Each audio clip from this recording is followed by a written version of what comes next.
Hi മക്കളെ, നമ്മൾ ഇന്ന് ഡിസ്കസ് ചെയ്യാൻ പോകുന്നത് നമ്മുടെ മോഡേൺ ഫിസിക്സിലെ സെക്കൻഡ് ചാപ്റ്റർ ആയിട്ടുള്ള ആറ്റംസ് എന്ന് പറയുന്ന ചാപ്റ്ററാണ് നമ്മൾ ഇന്ന് ഡിസ്കസ് ചെയ്യാൻ പോകുന്നത്. അപ്പൊ നമുക്കറിയാം നമ്മൾ dual nature of matter and radiation chapter complete ആക്കിയാണ് ആറ്റത്തിലോട്ട് വന്നല്ലേ. അപ്പൊ dual nature of matter and റേഡിയേഷന്റെ ക്വസ്റ്റ്യൻസ് ഒക്കെ ചെയ്ത് നമ്മൾ സെറ്റ് ആയിട്ടിരിക്കുകയാണ്. അപ്പോൾ ആറ്റംസ് എന്ന് പറയുന്ന ചാപ്റ്റർ, ആറ്റംസും ന്യൂക്ലിയർ രണ്ട് ചാപ്റ്റർ ഉണ്ടല്ലോ. ആറ്റം എന്ന് പറയുന്ന ചാപ്റ്റർ നമുക്ക് ഇച്ചിരി കൂടി എളുപ്പമായിരിക്കും. കാരണം എന്താ, നമ്മൾ കെമിസ്ട്രിയിലെ സ്ട്രക്ചർ ഓഫ് ആറ്റം എന്ന് പറയുന്ന ചാപ്റ്റർ ആയിട്ട് നമുക്ക് റിലേറ്റ് ചെയ്ത് പഠിക്കാൻ പറ്റുന്ന ഫിസിക്സിലെ ഒരു ചാപ്റ്ററാണ് ആറ്റം എന്ന് പറയുന്ന ചാപ്റ്റർ. കാരണം സ്ട്രക്ചർ ഓഫ് ആറ്റത്തിൽ നമ്മൾ ഇതിന്റെ എറൗണ്ട് കുറച്ച് കാര്യങ്ങളൊക്കെ അതിൽ പഠിക്കുന്നുണ്ട്.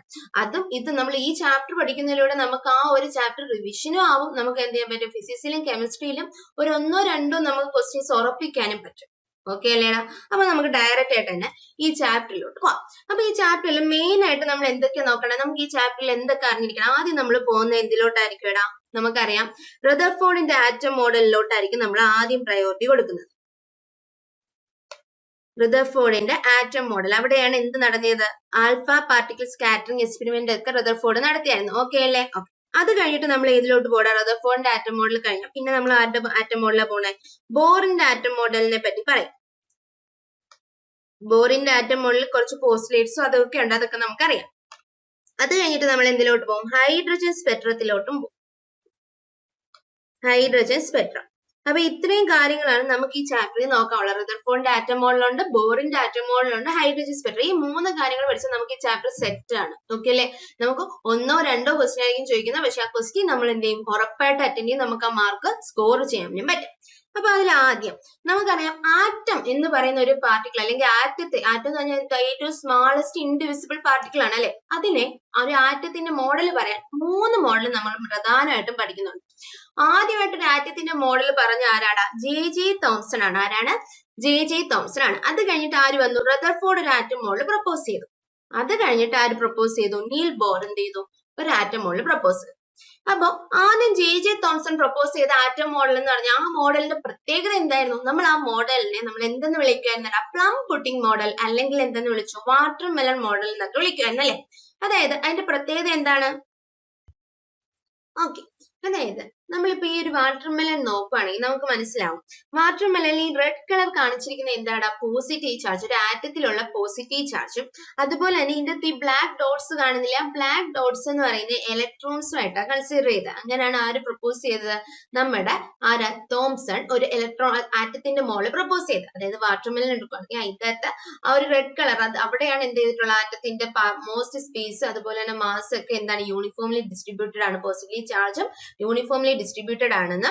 അതുപോലെ തന്നെ അതിന്റെ ആ ഇലക്ട്രോൺ ഇല്ലേ, ഇലക്ട്രോൺ എന്ന് പറയുന്നത് ആ വാട്ടർ മെലണിൽ സ്വീറ്റ്സ് ആയിട്ടാണ് തോംസൺ കൺസിഡർ ചെയ്തത്. ഇനി നമ്മൾ പ്ലം പുഡിംഗ് മോഡൽ പറയുകയാണെങ്കിൽ നമുക്ക് ഒരു പ്ലം കേക്കിൽ എന്തൊക്കെയാണ്, ഈ അണ്ടിപ്പരിപ്പും മുന്തിരിങ്ങയൊക്കെ കാണും. ആ അണ്ടിപ്പരിപ്പും മുന്തിരിങ്ങയൊക്കെ ആ നട്ട്സുകൾ എന്താണ്, ഇലക്ട്രോൺസും. ബാക്കി ആ കേക്കിന്റെ ഫുള്ള് ഇതിനെ എന്തെന്ന് വിളിച്ചു, ആ പോസിറ്റീവ് ചാർജ് എന്നും, ആ ഒരു പോസിറ്റീവ് ചാർജും മാസും എന്താ, യൂണിഫോമിലി എന്ത് ചെയ്തിരിക്കുക, സ്പേസ് ചെയ്തിരിക്കാന്നും പറഞ്ഞു. അതായിരുന്നു തോംസന്റെ ആറ്റം മോഡൽ എന്ന് പറയും. അപ്പൊ അവിടെ നോക്കുക, entire positive charge and mass is uniformly distributed. നമ്മൾ കണ്ടു. Negative charge, that is electrons are embedded in like seeds in watermelon. Seeds, വാട്ടർ മെലണിൽ സീഡ്സ് എംബഡഡ് ആയിട്ടുള്ള പോലെയാണ് ഇലക്ട്രോൺസ് എംബഡഡ് എന്നും പറഞ്ഞു. ഇനി ഡ്രോബാക്സ് എന്തൊക്കെയാന്നാ പറയുന്നത്, നമ്മുടെ പ്ലം പുഡിംഗ് മോഡൽ അല്ലെങ്കിൽ തോംസന്റെ മോഡലിന്റെ ഡ്രോബാക്സ് എന്തൊക്കെയായിരുന്നടാ, it could not explain the stability. ഒരു ആറ്റത്തിന്റെ സ്റ്റെബിലിറ്റി പറയാൻ ആർക്ക് പറ്റിയില്ല, നമ്മുടെ തോംസന്റെ മോഡലിന് പറ്റിയില്ല. അതുപോലെ it could not explain alpha scattering. Alpha സ്കാറ്ററിംഗിനെ പറ്റിയിട്ടൊന്നും പറയാൻ ആർക്ക് പറ്റിയില്ല, തോംസൺ പറ്റിയില്ല. And could not explain spectral lines. Spectral ലൈൻസിനെ പറ്റിയിട്ടും തോംസൺ ഒന്നും പറഞ്ഞില്ല. ഓക്കെ അല്ലേ? ഇതായിരുന്നു തോംസന്റെ മോഡൽ ഓഫ് ആറ്റം. അത് കഴിഞ്ഞിട്ട് നമ്മൾ ഡയറക്റ്റ് ആരിലോട്ടാണ് വരുന്നത്, റദർഫോർഡിന്റെ ആറ്റം മോഡലിലോട്ടാണ് നമ്മൾ വരുന്നത്. റദർഫോർഡിന്റെ ആറ്റം മോഡൽ പറയുമ്പോൾ നമ്മൾ പ്രധാനമായിട്ടും പറയാനുള്ളതാണ് റദർഫോർഡ്സ് ആൽഫ സ്കാറ്ററിംഗ് എക്സ്പെരിമെന്റിനെ പറ്റി. അപ്പൊ റദർഫോർഡിന്റെ ആൽഫ സ്കാറ്ററിംഗ് എക്സ്പെരിമെന്റില് എന്തുണ്ട്, ഒരു സോഴ്സ് ഓഫ് ആൽഫ പാർട്ടിക്കിൾ ഉണ്ട്. ഇതാണ് ആൽഫ പാർട്ടിക്കിളിന്റെ ഒരു സോഴ്സ് എന്ന് പറയുന്നത്. അതിന് എന്ത് ചെയ്യുന്നുണ്ട്, 2 ലെഡ് ബ്രിക്സിന്റെ ഇടയ്ക്കൂടെ കടത്തി വിടുകയാണ്. അത് ചെന്ന് എന്തിൽ ടച്ച് ചെയ്യുന്നു, ഗോൾഡ് ഫോയിലിൽ വന്ന് ഇടിക്കുകയാണ്. ഗോൾഡ് ഫോയിലിൽ വന്ന് ഇടിക്കുകയാണ്. ഗോൾഡ് ഫോയിലിൽ വന്ന് ഇടിച്ചിട്ട് എന്ത് ചെയ്യുന്നു, അതിന് സ്കാറ്ററിംഗ് സംഭവിക്കുന്നു. ആ സ്കാറ്ററിംഗ് ചെയ്ത ലൈറ്റ് റേസിനെ കാണാൻ എന്ത് ചെയ്തിട്ടുണ്ട്, ഒരു സ്ക്രീൻ അവിടെ വെച്ചിട്ടുണ്ട്. ആ സ്ക്രീൻ എന്ത് ചെയ്തിട്ടുണ്ട്, സിങ്ക് സൾഫൈഡ് കൊണ്ട് പോളിഷ് ചെയ്തിട്ടുണ്ട്. സിങ്ക് സൾഫൈഡ് കൊണ്ട് പോളിഷ് ചെയ്തിട്ടുണ്ട്. എന്തുകൊണ്ട് പോളിഷ് ചെയ്തു എന്ന് അറിഞ്ഞിരിക്കണം. സിങ്ക് സൾഫൈഡ് കൊണ്ടാണ്. എന്തുകൊണ്ട് സിങ്ക് സൾഫൈഡ് കൊണ്ട് പോളിഷ് ചെയ്തിട്ടുള്ളത്, അതിന്റെ അകത്ത് വീഴുന്ന ലൈറ്റ് റേസിന്റെ റിഫ്ലക്ഷൻ കാണാൻ വേണ്ടിയിട്ടാണ്. അപ്പൊ ഇതിന്റെ അകത്ത് എന്തുകൊണ്ട് ഗോൾഡ് ഫോയിൽ യൂസ് ചെയ്തു എന്നുള്ളത് ഒരു പോയിന്റ്. എന്തുകൊണ്ട് ഗോൾഡ് ഫോയിൽ യൂസ് ചെയ്തത്? കാരണം നമുക്കറിയാം ഗോൾഡ് എന്ന് പറഞ്ഞാൽ ഹൈലി മലേബിൾ ആയിട്ടുള്ള ഒരു മെറ്റലാണ്. അതുപോലെ തന്നെ നമ്പർ ഓഫ് ആറ്റംസ് എന്ന് പറയുന്നത് എന്താണ്? ആ ഒരു തിൻ ലെയറിലെ നമ്പർ ഓഫ് ആറ്റംസ് എന്ന് പറയുന്നത് മിനിമം ആണ്. അതുകൊണ്ടാണ് നമ്മൾ ഗോൾഡ് ഫോയിൽ യൂസ് ചെയ്തത്. അപ്പൊ ഇതായിരുന്നു ആ ഒരു എക്സ്പെരിമെന്റ് സെറ്റ്. അപ്പൊ ഇങ്ങനെ നമ്മൾ ആൽഫ പാർട്ടിക്കിൾ കടത്തിവിട്ടപ്പോ നമുക്ക് എന്ത് കിട്ടി? റദർഫോർഡ് കുറച്ച് ഒബ്സർവേഷൻസ് അദ്ദേഹം കണ്ടു. എന്തൊക്കെയായിരുന്നു ഒബ്സർവേഷൻസ് എന്ന് നോക്കണം. Most of the alpha particle passed through the gold foil without any deviation. അതായത് കടത്തിവിട്ട ആൽഫ പാർട്ടിക്കിൾസിൽ എന്താണ് ഒരു മോസ്റ്റ് 90% എണ്ണം എന്ത് ചെയ്തടാ? അതിന് ഒരു ഡീവിയേഷൻ പോലും സംഭവിക്കാതെ, ആൽഫ പാർട്ടിക്കിൾസിനൊന്നും ഒരു ഡീവിയേഷൻ പോലും സംഭവിക്കാതെ എന്ത് ചെയ്തു? ആ ഗോൾഡ് ഫോയിലിൽ കൂടെ പാസ് ചെയ്തു പോയി. ഓക്കെ അല്ലെ? അതായത് അവിടുത്തെ സ്കാറ്ററിംഗ് ആംഗിൾ തീറ്റയുടെ വാല്യൂ എത്രയാ? 0 ഡിഗ്രി ആണ്. ഇനി A few particles deviated through small angles. ഒരു ഫ്യൂ ആൽഫ പാർട്ടിക്കിൾസ് എന്ത് ചെയ്തു? സ്മാൾ ആംഗിൾസിൽ ഡീവിയേറ്റ് ചെയ്തു. തീറ്റ ഗ്രേറ്റർ ദാൻ 1 ഡിഗ്രിയിൽ ഡീവിയേറ്റ് ചെയ്തു. ഈ വെരി ഫ്യൂ ആൽഫ പാർട്ടിക്കിൾസ്, അതിനേക്കാളും കുറച്ചുകൂടെ കുറഞ്ഞ ആൽഫ പാർട്ടിക്കിൾസ്, അതായത് എന്താ 1/8000 8000 ആൽഫ പാർട്ടിക്കിൾസ് എടുക്കുമ്പോൾ അതിലൊന്ന് എന്ത് ചെയ്തു? ഡീവിയേറ്റ് മോർ ദാൻ 90 ഡിഗ്രി 90 ഡിഗ്രിയിൽ കൂടുതലായിട്ട് ഡീവിയേറ്റ് ചെയ്തു. ഓക്കെ അല്ലെ? അതായത് അവിടെ സ്കാറ്ററിംഗ് ആംഗിൾ എന്ന് പറയുമ്പോൾ എന്താണ്? 90 ഡിഗ്രിയേക്കാളും കൂടുതലാണ്. ഈ വെരി ഫ്യൂ ആൽഫ പാർട്ടിക്കിൾ, അതിലും കുറവായിട്ടുള്ള ആൽഫ പാർട്ടിക്കിൾസ്, അതായത് 1/10�6 എന്ത് ചെയ്തു? തിരിച്ച് റീട്രേസ് ചെയ്തു. അതായത് തീറ്റ എത്രയായി അവിടെ? 180 ഡിഗ്രി ആയിരുന്നു. ക്ലിയർ അല്ലേടാ? അപ്പോ എന്തൊക്കെ ഒബ്സർവേഷൻസ് ആണ് നമ്മൾ നടത്തിയത്? Most of the alpha particle passed through the gold foil without any deviation. Very few alpha particles എന്ത് ചെയ്തു? പാസ്ഡ് ത്രൂ സ്മാൾ ആംഗിൾ എന്ത് ചെയ്തു? സ്കാറ്റർ ചെയ്തു. സ്മാൾ ആംഗിൾസിൽ സ്കാറ്റർ ചെയ്തു. അതിലും കുറവ് എന്ത് ചെയ്തടാ? 90 ഡിഗ്രിയിൽ കൂടുതലായിട്ട് എന്ത് ചെയ്തു? സ്കാറ്റർ ചെയ്തു പോയി. വളരെ വളരെ കുറവ് എന്ത് ചെയ്തു? പോയ അതേ പാത്തിൽ എന്ത് ചെയ്തു? തിരിച്ചു റിട്ടേൺ ചെയ്തു. ഓക്കെ അല്ലെ? ഇതായിരുന്നു നമുക്ക് എന്ത് കിട്ടിയത്? ആൽഫ പാർട്ടിക്കിൾ എക്സ്പെരിമെന്റിന്റെ ഒബ്സർവേഷൻസ് എന്ന് പറയുന്നത്.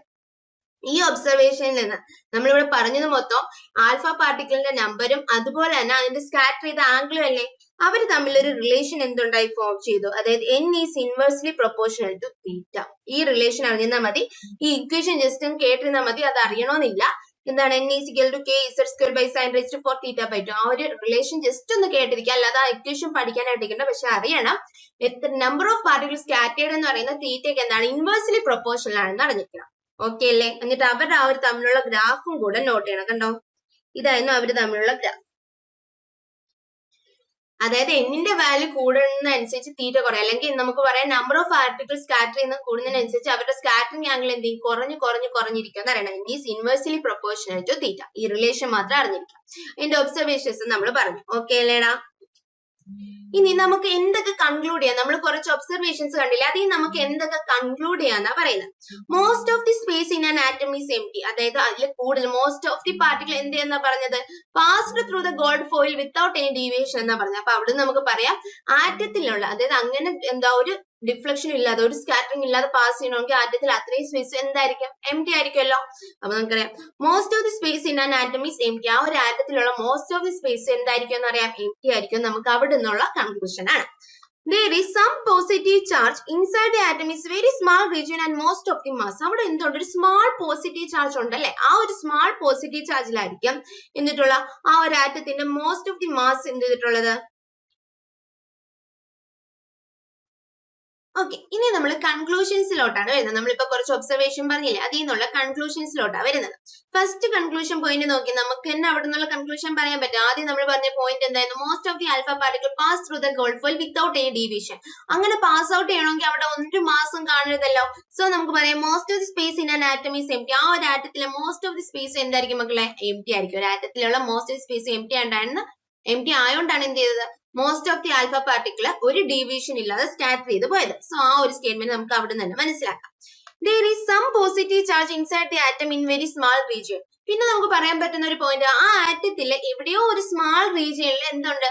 സ്മാൾ പോസിറ്റീവ് ചാർജ് ഉണ്ട്, അല്ലെങ്കിൽ കുറച്ച് പോസിറ്റീവ് ചാർജ് ഉണ്ടെന്ന് പറയാൻ പറ്റും. അതെങ്ങനെ നമ്മൾ പറയുന്നതെന്ന് അറിയാമോ?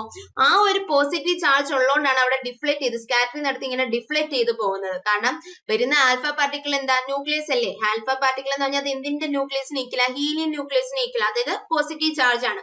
അപ്പൊ ഈ ആറ്റത്തിൽ ഒരു പോസിറ്റീവ് ചാർജ് ഉള്ളതുകൊണ്ടാണ് എന്ത് ചെയ്തത്? അത് ഡിഫ്ലക്ട് ചെയ്ത് പോയത്. അപ്പൊ നമുക്ക് പറയാം there is some positive charge inside the atom. It is very small region. അത് എന്തായിരിക്കും? സ്മാൾ റീജിയനിലും ആയിരിക്കും.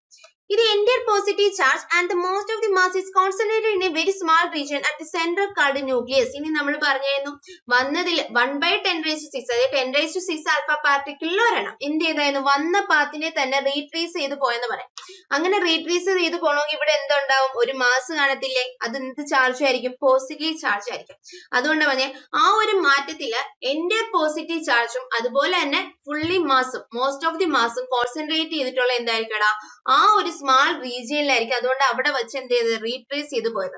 അത് ആറ്റത്തിന്റെ എന്തിലായിരിക്കും? സെൻട്രൽ പോർഷനിലായിരിക്കും. അതിനെ വിളിച്ച പേരാണ് എന്ത് മക്കളെ? ന്യൂക്ലിയസ് എന്നുള്ളത്. ഓക്കെ അല്ലേ? അപ്പൊ ആ ഒരു ആറ്റത്തിനെ കൺസിഡർ ചെയ്യുമ്പോൾ ആ ന്യൂക്ലിയസ് വളരെ കുഞ്ഞു സൈസ് ആയിരിക്കും. അതുകൊണ്ടാണ് എന്ത് ചെയ്തത്? ആ വന്ന് വീണത് മാത്രം റീട്രേസ് ചെയ്ത് പോയത്. So the entire positive charge and most of the mass is concentrated in a very small region at the centre called nucleus. ഇനി ആ ന്യൂക്ലിയസിന്റെ സൈസും പറഞ്ഞിട്ടുണ്ട്. 10⁻⁻15 metre of the size of atom. ആറ്റത്തിന്റെ സൈസ് 10⁻⁻10 മീറ്റർ ആണെങ്കിൽ ന്യൂക്ലിയസിന്റെ സൈസ് അതിനേക്കാളും 5 times പിന്നെയും കുറവായിരിക്കും. 10⁻⁻15 മീറ്റർ ആവും. 10⁵ ടൈംസ് കുറവായിരിക്കും. ഓക്കെ അല്ലേ? ക്ലിയർ അല്ലേ? Okay. Number of alpha particles scattered at a particular angle theta is different for different metal foils. പല മെറ്റൽ ഫോയിൽസിന് അതായത് മെറ്റൽസിന് മാറുന്നതിനനുസരിച്ച് എന്ത് ചെയ്യണം? Number of alpha particle scatter ചെയ്യുന്നത് ആംഗിൾ തീറ്റയിൽ സ്കാറ്ററിങ്ങിന് എന്ത് ചെയ്യും? മാറിക്കൊണ്ടിരിക്കും. അത് നമുക്ക് പറയാം. ഇനി electrons are revolving around the nucleus in a circular path. The necessary centripetal force is provided by electrostatic force. ആ ഒരു ഇലക്ട്രോൺസ് ആ ഒരു ന്യൂക്ലിയസിന് ചുറ്റും കറങ്ങുന്ന ഇലക്ട്രോൺസ് ഇല്ലേ? ഇലക്ട്രോൺസ് എന്തായിരിക്കും? ന്യൂക്ലിയസിന് ചുറ്റും കറങ്ങുമായിരിക്കും. അതിന് കറങ്ങാൻ സഹായിക്കുന്ന എന്താണ്? നമ്മുടെ ഇലക്ട്രോസ്റ്റാറ്റിക് ഫോഴ്സ് ആണ്. അതിന് കറങ്ങാൻ എന്താണ്? ഒരു സെൻട്രിപെറ്റൽ ഫോഴ്സ് വേണം. ആ സെൻട്രിപെറ്റൽ ഫോഴ്സ് കൊടുക്കുന്ന ആരായിരിക്കും? അവിടെയുള്ള ഇലക്ട്രോസ്റ്റാറ്റിക് ഫോഴ്സ് ആയിരിക്കും. ആ സെൻട്രിപെറ്റൽ ഫോഴ്സ് ഉപയോഗിച്ച് അത് എന്തിലായിരിക്കും? ഒരു സർക്കുലർ പാത്തിലായിരിക്കും എന്ത് ചെയ്യുന്നത്? ഇത് ന്യൂക്ലിയസ് ആണെങ്കിൽ ആ ന്യൂക്ലിയസിന് പറ്റി ഒരു സർക്കുലർ പാത്തിലായിരിക്കും ഇലക്ട്രോൺ എന്ത് ചെയ്യുന്നത്? കറങ്ങുന്നത്. ഓക്കെ അല്ലേ? ഓക്കെ. ഇനി നമ്മൾ അതൊക്കെയായിരുന്നു അവിടുത്തെ കൺക്ലൂഷൻസ് എന്ന് പറയുന്നത്. നമ്മുടെ റദർഫോർഡ് ആറ്റം ബോംബിന്റെ കൺക്ലൂഷൻസ് ആണ് നമ്മൾ പറഞ്ഞു. ഒബ്സർവേഷൻ നമ്മൾ പറഞ്ഞു, അതിൽ നിന്ന് എന്ത് പറഞ്ഞു? കൺക്ലൂഷൻസും പറഞ്ഞു. ഇനി നമ്മൾ പോകുന്നത് ഡിസ്റ്റൻസ് ഓഫ് ക്ലോസസ്റ്റ് അപ്രോച്ച് അല്ലെങ്കിൽ R0 എന്ന് പറയുന്ന ഒരു ലെറ്ററിലോട്ടാണ്. എന്താ ഡിസ്റ്റൻസ് ഓഫ് ക്ലോസസ്റ്റ് അപ്രോച്ച് എന്നറിയോ?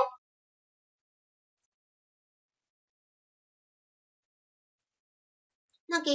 ആൽഫ പാർട്ടിക്കിൾ ഇങ്ങനെ വന്ന് അതായത് ആൽഫ പാർട്ടിക്കിൾ ന്യൂക്ലിയസിന്റെ അടുത്തോട്ട് വരുന്നതിനനുസരിച്ച് അതിന്റെ കൈനറ്റിക് ഇവർ തമ്മിലൊരു റിപ്പൾഷൻ ഉണ്ടാകത്തില്ലേടാ. ആ റിപ്പൾഷന്റെ ഫലമായിട്ട് ആൽഫ പാർട്ടിക്കിളിന്റെ കൈനറ്റിക് എനർജിയും വെലോസിറ്റി എന്ത് ചെയ്യും? കുറഞ്ഞു വരും. ഓക്കെ അല്ലെ? ആൽഫ പാർട്ടിക്കിളിന്റെ കൈനറ്റിക് എനർജിയും വെലോസിറ്റി എന്ത് ചെയ്യൂടാ? കുറഞ്ഞു വരും. ഇവരിങ്ങനെ അടുത്തടുത്ത് ന്യൂക്ലിയസിന്റെ അടുത്തോട്ട് വരുന്നതിനനുസരിച്ച് ആൽഫ പാർട്ടിക്കിളിന്റെ കൈനറ്റിക് എനർജിയും വെലോസിറ്റിയും കുറഞ്ഞു വന്നിട്ട് ഒരു സർട്ടൈൻ പോയിന്റ് എത്തുമ്പോൾ, ഇപ്പൊ ഈ പോയിന്റ് നിൽക്കട്ടെ, ആ ഒരു സർട്ടൈൻ പോയിന്റിൽ എത്തുമ്പോൾ എന്ത് ചെയ്യും? ഈ ആൽഫ പാർട്ടിക്കിൾ എന്ത് ചെയ്യൂടാ? കൈനറ്റിക് എനർജി എല്ലാം കുറഞ്ഞിട്ട് തിരിച്ചെന്ത് ചെയ്യും? ആ പാത്തിനെ ഇവിടെ വരെ പോയിട്ട് തിരിച്ചെന്ത് ചെയ്യും? ആ പാത്തിനെ റീട്രേസ് ചെയ്ത് വരും. ഓക്കെ അല്ലേ? അതായത് ഇവിടെ വരെ പോവും, എന്നിട്ട് ഈ ഒരു പോയിന്റിൽ എത്തുമ്പോൾ ഫുള്ള് കുറഞ്ഞിട്ട് എന്ത് ചെയ്യും? തിരിച്ച് ആ പാത്തിനെ റീട്രേസ് ചെയ്ത് തിരിച്ചു വരും ആൽഫ പാർട്ടിക്കിൾ. അപ്പൊ ഈ പോയിന്റിൽ വെച്ച് തന്നെ ഇവിടെ ഉള്ള ഈ കൈനറ്റിക് എനർജി കുറയാന്ന് പറഞ്ഞാൽ ഈ ഒരു പോയിന്റിൽ എത്തുമ്പോൾ കൈനറ്റിക് എനർജി ഫുള്ള് സീറോ ആയി പോയി. കുറഞ്ഞു വന്ന് ഈ പോയിന്റിൽ എത്തിയപ്പോൾ കൈനറ്റിക് എനർജി എന്ത് ചെയ്തു? ഫുള്ള് സീറോ ആയി പോയി. ആ പോയിന്റിൽ വെച്ച് തന്നെ കൈനറ്റിക് എനർജി ഫുൾ എന്തായിട്ട് മാറുമെന്ന് അറിയാം. ഇപ്പൊ ഇതാണ് ആ പോയിന്റ് എങ്കിൽ ഇവിടെ വെച്ച് തന്നെ ഈ ആൽഫ പാർട്ടിക്കിൾ ഈ ന്യൂക്ലിയസിനുള്ളിൽ ഇവിടെ വരെ ആൽഫ പാർട്ടിക്കിൾ വന്നു. ഈ പോയിന്റിൽ വെച്ച് തന്നെ ഈ ആൽഫ പാർട്ടിക്കിളിന്റെ കൈനറ്റിക് എനർജി ഫുള്ളി എന്തായിട്ട് മാറി? നമുക്ക് കൺസർവേഷൻ ഓഫ് എനർജി വെച്ച് അറിയാം. ഇവര് തമ്മിലുള്ള പൊട്ടൻഷ്യൽ എനർജി ആയിട്ട് മാറുമെന്ന് അറിയാം. ഓക്കെ അല്ലേ? അപ്പൊ ഒന്നും കൂടെ പറയാം. നമ്മൾ എന്താ പറഞ്ഞത്? ആൽഫ പാർട്ടിക്കിൾ ന്യൂക്ലിയസിന്റെ അടുത്തോട്ട് വരുന്നതിനനുസരിച്ച് അതിന്റെ എന്ത് ചെയ്യും? കൈനറ്റിക് എനർജിയും വെലോസിറ്റിയും കുറഞ്ഞു വരും. ഒരു സർട്ടൈൻ പോയിന്റ് എത്തുമ്പോൾ അത് ഫുള്ള് കുറഞ്ഞ് സീറോ ആയി പോകും. ആ പോയിന്റ് വെച്ച് കൈനറ്റിക് എനർജി ഫുൾ സീറോ ആയി പോയില്ല. അപ്പൊ അതായത് എന്താ അതിന്റെ അർത്ഥം? ആ കൈനറ്റിക് എനർജി എവിടെ പോയി? ആ കൈനറ്റിക് എനർജി ഈ ആൽഫ പാർട്ടിക്കിളും ന്യൂക്ലിയസും തമ്മിലുള്ള ഒരു പൊട്ടൻഷ്യൽ എനർജി എപ്പോൾ ഉണ്ടാവല്ലോ, ആ പൊട്ടൻഷ്യൽ എനർജി ആയിട്ട് കൺവേർട്ട് ചെയ്തു എന്ന് പറയാം. ആ സർട്ടൈൻ പോയിന്റും ഇതും തമ്മിലുള്ള ഡിസ്റ്റൻസ് മക്കളെ എന്തെന്ന് വിളിക്കുന്നത്? ഡിസ്റ്റൻസ് ഓഫ് ക്ലോസസ്റ്റ് അപ്രോച്ച് എന്ന് പറയുന്നത്. ഈ പോയിന്റ് അതെങ്കിൽ ഇതിനെ നമ്മൾ വിളിക്കുന്ന പേരാണ് എന്താ? Distance of closest approach. ആ ഒരു പോയിന്റ് അതായത് kinetic energy fully potential energy ആയിട്ട് മാറുന്ന ആ പോയിന്റും ന്യൂക്ലിയസിന്റെ സെന്ററും തമ്മിലുള്ള ഡിസ്റ്റൻസിനെ വിളിച്ച പേരാണ് ഡിസ്റ്റൻസ് ഓഫ് ക്ലോസസ്റ്റ് അപ്രോച്ച്. അപ്പൊ നമുക്ക് കൺസർവേഷൻ ഓഫ് എനർജി വെച്ച് നമുക്ക് പറയാം ആൽഫ പാർട്ടിക്കിളിന്റെ കൈനറ്റിക് എനർജി ½ എന്ന് പറയുന്നത് എന്തായിട്ട് മാറിയെന്നാ പറഞ്ഞു? ഇവർ തമ്മിലുള്ള പൊട്ടൻഷ്യൽ എനർജി. ഇലക്ട്രോസ്റ്റാറ്റിക്സിൽ നമ്മൾ പറഞ്ഞു ഇലക്ട്രോസ്റ്റാറ്റിക് പൊട്ടൻഷ്യൽ എനർജി ഇക്വേഷൻ എന്താണ്? 1/4πε0 into Q1 Q2/R അല്ലെ? അപ്പൊ ഇവിടെ വരുമ്പോ എന്ത് വരും? 1/4πε0 into Q1 എത്രയാ? ആൽഫ പാർട്ടിക്കിളിന്റെ ചാർജ് എത്രയാ? 2e ആണ്. അപ്പൊ 2e into നമ്മുടെ ന്യൂക്ലിയസിന്റെ അറ്റോമിക് നമ്പർ Z ആണ് എടുക്കുക. അപ്പൊ അവരുടെ ചാർജ് എത്രയാ? Ze ഡിവൈഡഡ് ബൈ അവർ തമ്മിലുള്ള ഡിസ്റ്റൻസ് എത്രയാ? R0. ഈ R0 ആണ് നമ്മൾ കണ്ടുപിടിക്കുന്നത്.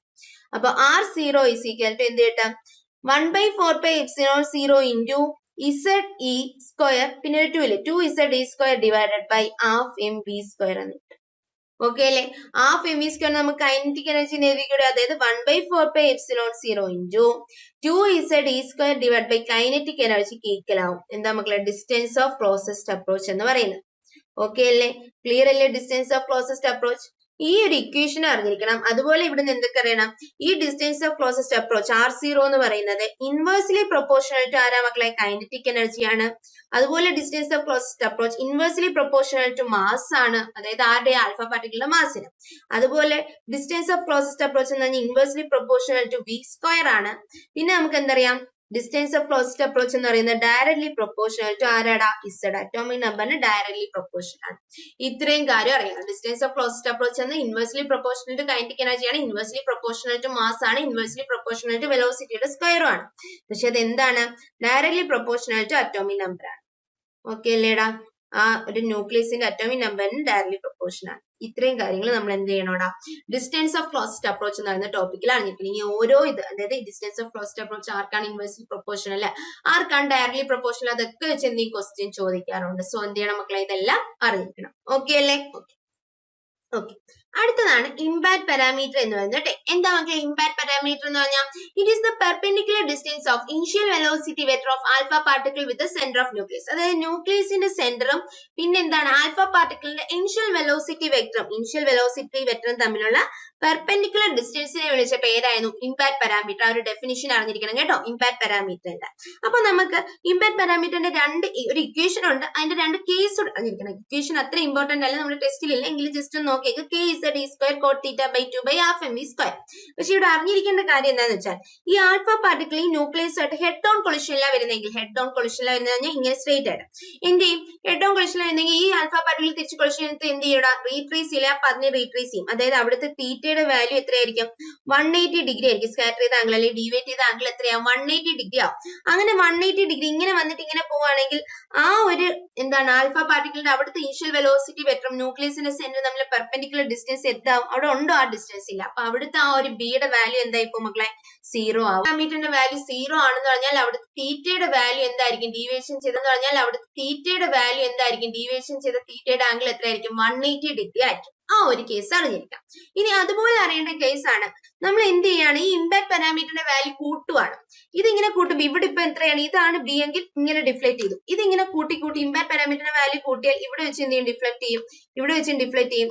ഈ ഒരു സ്ഥലമൊക്കെ എത്തുമ്പോൾ ഡിഫ്ലക്ഷൻ ഉണ്ടാവോ? കാരണം എന്താ? ഈ ഡിഫ്ലക്ഷൻ എന്തുകൊണ്ടാണ് ഉണ്ടാവുന്നത്? ആൽഫ പാർട്ടിക്കിളിന്റെ പോസിറ്റീവ് ചാർജ് ന്യൂക്ലിയസിന്റെ പോസിറ്റീവ് ചാർജ് തമ്മിലല്ലേ? ന്യൂക്ലിയർ ഫോഴ്സ് എന്ന് പറഞ്ഞിട്ട് ഷോർട്ട് റേഞ്ച് ഫോഴ്സ് അല്ലേ? അപ്പൊ ഇങ്ങോട്ടൊക്കെ വരുമ്പോൾ ആ ഒരു ന്യൂക്ലിയർ ഫോഴ്സിന്റെ എഫക്ട് കുറഞ്ഞു വരും അല്ലേ? അപ്പൊ ഇവിടെ എങ്ങും എന്ത് കാണത്തില്ല? ആ ഒരു റിഫ്ലക്ഷൻ ഒന്നും കാണാത്തോണ്ട് എന്ത് ചെയ്യൂടാ? ഡിഫ്ലക്ഷൻ ഉണ്ടാകത്തില്ല. അപ്പൊ ഇമ്പാക്ട് പാരാമീറ്ററിന്റെ വാല്യൂ വളരെ കൂടുതലാണ്. അതായത് very much greater than R0. R0 എന്താണ്? Distance of closed approach. തീറ്റയുടെ value very much greater than R0. R0 എന്താണ്? Distance of closed approach. തീറ്റയുടെ വാല്യൂ എന്തായിരിക്കും മക്കളെ? 0 ഡിഗ്രി ആയിരിക്കും. ഈ 2 കാര്യങ്ങൾ അറിഞ്ഞാൽ മതി. ഈ ഇക്വേഷന് വലിയ ഇമ്പോർട്ടൻസ് ഇല്ല. ബിയുടെ വാല്യൂ 0 ആവും. എപ്പോഴാ? അത് വന്ന പാതയിൽ അല്ലെങ്കിൽ വന്ന വഴി തന്നെ തിരിച്ചു പോയാൽ തീറ്റയുടെ വാല്യൂ 180 ഡിഗ്രി ആകുമ്പോൾ ബിയുടെ വാല്യൂ 0 വരും.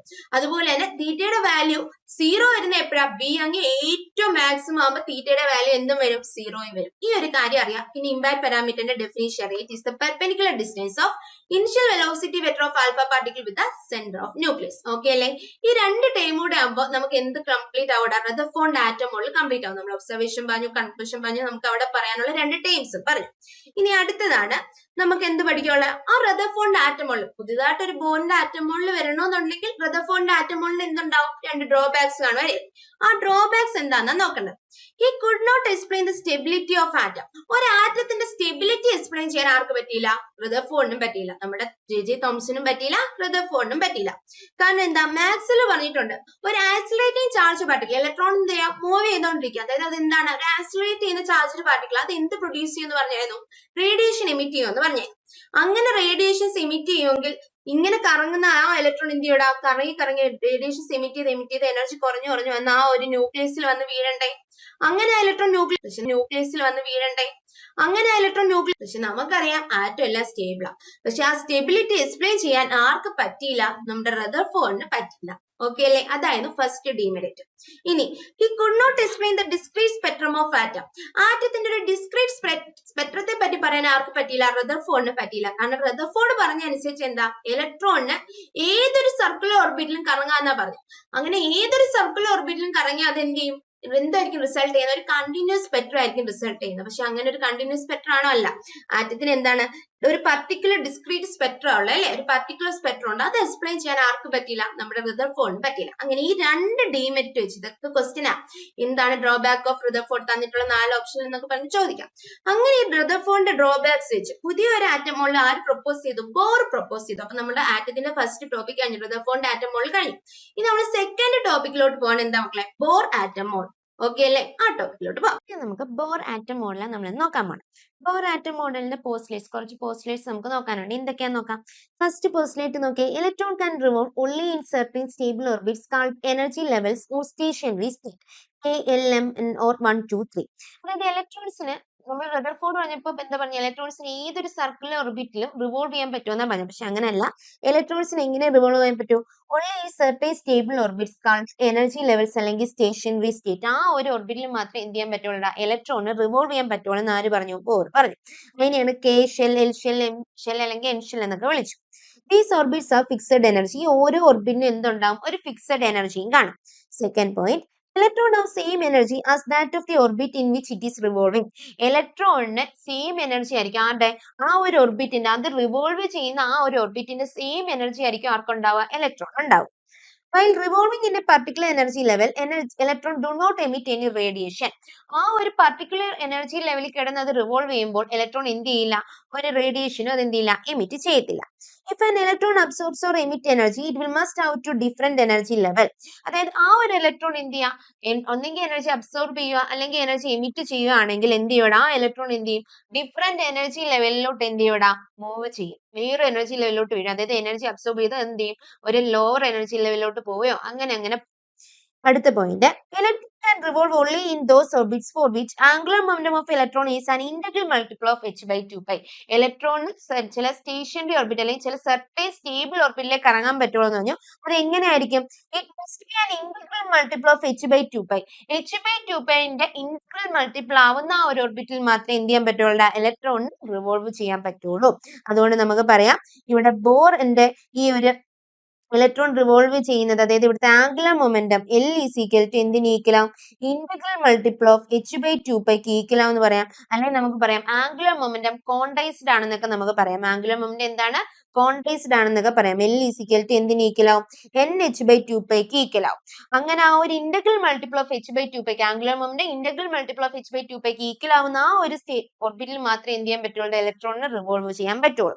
ഇവിടെ H എന്താ നമുക്കറിയാം, എന്താണ്? പ്ലാങ്ക്സ് കോൺസ്റ്റന്റ് ആണ്. അതിന്റെ വാല്യൂ എത്രയാ? 6.626 into 10⁻34.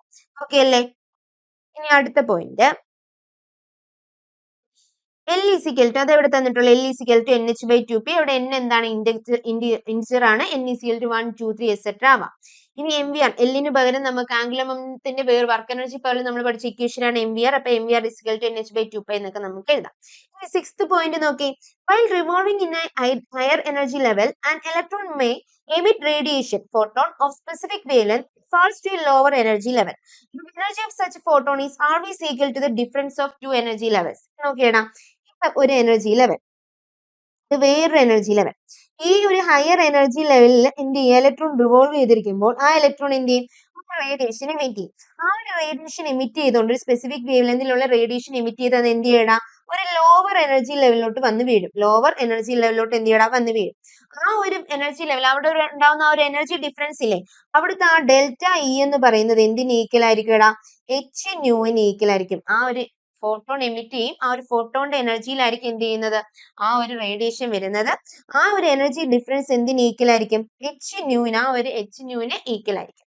അപ്പൊ അവിടെ നമുക്ക് പറയാം E is equal to, അതായത് delta E is equal to E2 minus E1. ആ E2 minus E1 ഡിഫറൻസ് എന്ന് പറയുന്ന ആർക്ക് ഈക്വൽ ആയിരിക്കും? h/ന് ഈക്വൽ ആയിരിക്കും. അവിടെ നമുക്ക് E2 minus E1 is equal to എങ്ങനെ എഴുതാം? hc by lambda എന്ന് എഴുതാം. ഓക്കെ അല്ലേ? അതായത് ഒരു ഹയർ എനർജി ലെവലിൽ ഒരു ഇലക്ട്രോൺ റിവോൾവ് ചെയ്തുകൊണ്ടിരിക്കുമ്പോൾ അത് എന്ത് ചെയ്യടാ, ഒരു സെർട്ടൺ റേഡിയേഷൻ എമിറ്റ് ചെയ്യും. ഒരു ഫോട്ടോണിന്റെ വേവ് ലെന്തിന് ആപ്റ്റ് ആയിട്ടുള്ള ഒരു റേഡിയേഷൻ എമിറ്റ് ചെയ്യും. എന്നിട്ട് എന്ത് ചെയ്യും, ലോവർ എനർജി ലെവലിലോട്ട് വരും. ഒരു എമിറ്റ് ചെയ്ത ഒരു ഫോട്ടോൺ ഇല്ല, ആ ഫോട്ടോണിന്റെ എനർജി എന്ന് പറയുന്നത് ആർക്ക് ഈക്വൽ ആയിരിക്കും, ഈ രണ്ട് എനർജി ലെവൽസ് തമ്മിലുള്ള ഡിഫറൻസിന് ഈക്വൽ ആയിരിക്കും. So delta is equal to H nu വരും. അവിടുന്ന് H C by lambda is equal to E2 minus E1 എന്നൊക്കെ നമുക്ക് എഴുതാം. ഓക്കെ അല്ലേ? അടുത്തത്, while revolving in a lower energy level, an electron may absorb radiation of a specific wavelength and jumps excited to a higher energy level. ഇനി ഒരു electron എന്ത് ചെയ്യാം, lower energy ലെവലിൽ കിടന്ന് കറങ്ങിക്കൊണ്ടിരിക്കുകയെന്ന് വിചാരിക്കുക. അപ്പൊ അത് എന്ത് ചെയ്യും, എനർജി അബ്സോർബ് ചെയ്യും. എനർജി അബ്സോർബ് ചെയ്തത് എന്ത് ചെയ്യും, ഒരു ഹയർ എനർജി ലെവലിലോട്ട് ജമ്പ് ചെയ്യും. ഇപ്പോഴും അവിടെ ഒരു സ്പെസിഫിക് വേവ്ലെങ്തിലുള്ള എന്ത് ചെയ്യണം, ഫോട്ടോൺ എന്ത് ചെയ്യും, അബ്സോർബ് ചെയ്തുകൊണ്ടാണ് ഇത് എന്ത് ചെയ്യുന്നത്, ഹയർ എനർജി ലെവലിലോട്ട് പോകുന്നത്. അപ്പൊ അവിടുത്തെ ആ ഒരു ഫോട്ടോണിന്റെ എനർജി എന്തിന് ഈക്വലാവും, ഇവർ തമ്മിലുള്ള എനർജി ഡിഫറൻസിന് ഈക്വലാവും. സോ അവിടെയും ഡെൽറ്റ ഇ ഈക്വൽ ടു എന്തൊരു E2 മൈനസ് E1 അല്ലെങ്കിൽ എച്ച് സി ബൈ ലാംഡ എന്ന് വരും. ഓക്കെ അല്ലേ?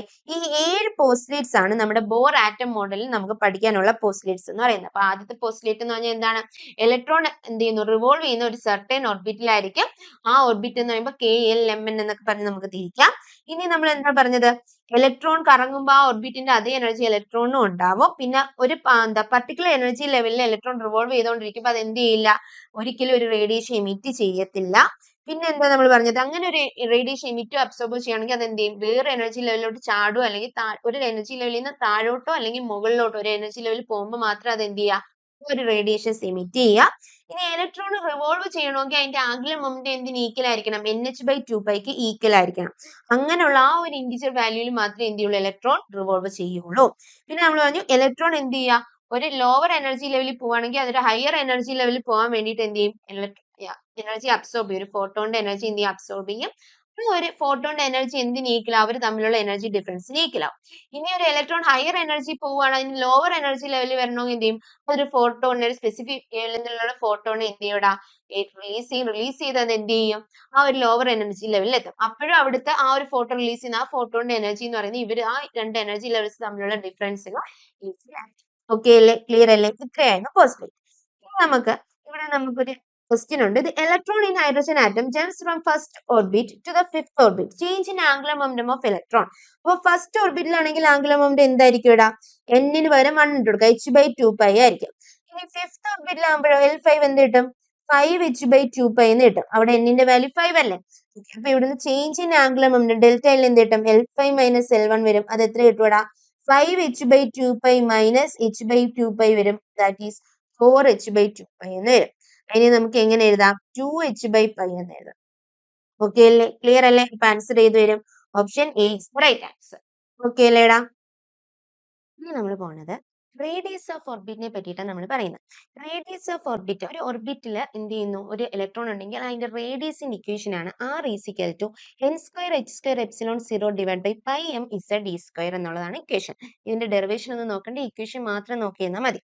ഈ ഇക്വേഷനിൽ നിന്ന് നമുക്കറിയാം ഈ ε0 h² πme² ഇവരൊക്കെ എന്തായിരിക്കും, കോൺസ്റ്റന്റ് ആയിരിക്കും. ഇലക്ട്രോണിന്റെ കേസിൽ ഇവർക്കെല്ലാം എന്തായിരിക്കും, വാല്യൂ ഉണ്ട്, അവരെല്ലാം കോൺസ്റ്റന്റുകളാണ്. അപ്പൊ നമുക്ക് ആ കോൺസ്റ്റന്റ് എല്ലാം കൂടെ ഒരു വാല്യൂ ഇട്ടിട്ട് R ഈക്വൽ ടു അതില്ലാണ്ട് കണ്ടുപിടിക്കുമ്പോൾ നമുക്ക് എന്തിടാം, R0 × n² ഡിവൈഡഡ് ബൈ എന്തെന്ന് കൊടുക്കാം, Z എന്ന് കൊടുക്കാം. ഇതാണ് നമ്മുടെ എന്തിന്റെ ഇക്വേഷൻ, റേഡിയസിന്റെ ഇക്വേഷൻ. R0 എന്ന് പറഞ്ഞാൽ എന്താണ്, ഈ h² ε0യും പൈയും എമ്മും e² തമ്മിൽ മൾട്ടിപ്ലൈ ചെയ്യുമ്പോൾ കിട്ടുന്ന കോൺസ്റ്റന്റ് ആണ് എന്ത്, R0 എന്ന് പറയുന്നത്. ഇനി R0യുടെ വാല്യൂ നോക്കിയിരിക്കണം, 0.53 ആംസ്ട്രോം ആണ് R0 എന്ന് പറഞ്ഞാൽ. അതിന്റെ ബോർ റേഡിയസ് എന്നൊക്കെ പറയാം. അതായത് ഒരു ഹൈഡ്രജൻ ആറ്റത്തിന്റെ ഫസ്റ്റ് ഓർബിറ്റിലെ റേഡിയസ് R0ക്ക് ഈക്വൽ ആയിരിക്കില്ല, അതിന് ഞാൻ ബോർ റേഡിയസ് എന്ന് വിളിക്കുന്നത്. അപ്പൊ ആ R0യുടെ വാല്യൂ എന്തായിരിക്കും മക്കളെ, 0.53 ആംസ്ട്രോം ആയിരിക്കും. ഓക്കെ അല്ലേ? ഇനി ഒരു ഹൈഡ്രജൻ ആറ്റത്തിന്റെ കേസ് ആകുമ്പോൾ ഇസഡിന്റെ വാല്യൂ 1 അല്ലേ. അപ്പൊ ഒരു ഹൈഡ്രജൻ ആറ്റത്തിന്റെ കേസ് ആകുമ്പോൾ നമുക്ക് ഇക്വേഷൻ എങ്ങനെ എഴുതാം, R equal to R0 n² എന്ന് എഴുതാം. R ഈക്വൽ ടു എങ്ങനെ എഴുതാം, ഇക്വേഷൻ R0 n² എന്ന് എഴുതാം. അവിടുന്ന് ഒരു ഹൈഡ്രജൻ ആറ്റത്തിന്റെ ഓരോ ഓർബിറ്റിലുള്ളതിന്റെ റേഡിയസിന്റെ റേഷ്യോ എന്ന് പറയുന്നത് എന്ത് കിട്ടും, ആറിന്റെ റേഷ്യോ എന്ന് പറയുന്നത് R0 കോൺസ്റ്റന്റ് അല്ലേ, അപ്പൊ n² റേഷ്യോക്ക് ഈക്വൽ ആവും. ഫസ്റ്റ് ഷെല്ലാകുമ്പോൾ അല്ലെങ്കിൽ ഫസ്റ്റ് ഓർബിറ്റ് ആകുമ്പോൾ R എന്തിന് ഈക്വൽ ആവും, R0 ഈക്വൽ ആവും. സെക്കൻഡ് ഓർബിറ്റ് ആകുമ്പോൾ R എന്തിന് ഈക്വൽ ആവും, R ഈക്വൽ ടു 2² R0 എത്ര വരും, 4R0 എന്ന് വരും. തേർഡ് ഓർബിറ്റ് ആകുമ്പോഴോ, തേർഡ് ഷെല്ലാകുമ്പോൾ ആർ എന്തിന് ഈക്വലാവും 9r0ക്ക് ഈക്വലാവും. അപ്പോൾ റേഡിയസുകളുടെ റേഷ്യോ ഓരോ ഷെല്ലുകൾ തമ്മിലുള്ള റേഡിയസിന്റെ റേഷ്യോ ചോദിച്ചാൽ എന്ത് വരുവാ 1/2:2/3² അല്ലെങ്കിൽ 1:4:9:16 എന്ന് പറഞ്ഞ് എന്ത് ചെയ്യും അതും കൂടെ നോട്ട് ചെയ്ത് വെക്കാം. Radius of the orbits of hydrogen atom are the ratio 1:4:9. ഇനി റേഡിയസിന്റെ ഈ ഒരു ഇക്വേഷൻ നോട്ട് ചെയ്തില്ലെങ്കിലും കുഴപ്പമില്ല, പക്ഷെ ഈ ഇക്വേഷൻ നോട്ട് ചെയ്യണം. r = r0n²/z. ഓക്കെ അല്ലേ? അത് എന്നിന് എങ്ങനെയാണ് പ്രൊപ്പോർഷണൽ, ഇസഡിന് എങ്ങനെ പ്രൊപ്പോർഷണൽ എന്ന് നോക്കണം. r ഡയറക്ട്ലി പ്രൊപ്പോർഷണൽ ടു എന്തായിരിക്കും n² ആയിരിക്കും, r ഇൻവേഴ്സ്ലി പ്രൊപ്പോർഷണൽ ടു ഇസഡും ആയിരിക്കും. ഓക്കെ അല്ലേ? പിന്നെ r0യുടെ വാല്യൂ അറിഞ്ഞിരിക്കണം 0.53 ആംസ്ട്രം ആണ്. അതിനെയാണ് നമ്മൾ എന്ത് വിളിച്ചത്, ബോർ റേഡിയസ് എന്ന് വിളിച്ചത്.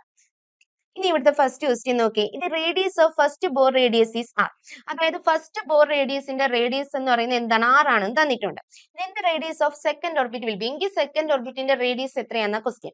അപ്പൊ നമ്മുടെ ഇക്വേഷൻ എന്താ, r = r0n² ആണ്. ഇവിടെ r0യുടെ വാല്യൂ, ബോർ റേഡിയസ് r ആണെന്ന് തന്നിട്ടുണ്ട്. അപ്പൊ r0യുടെ വാല്യൂ r ആണെന്ന് തന്നിട്ടുണ്ട്.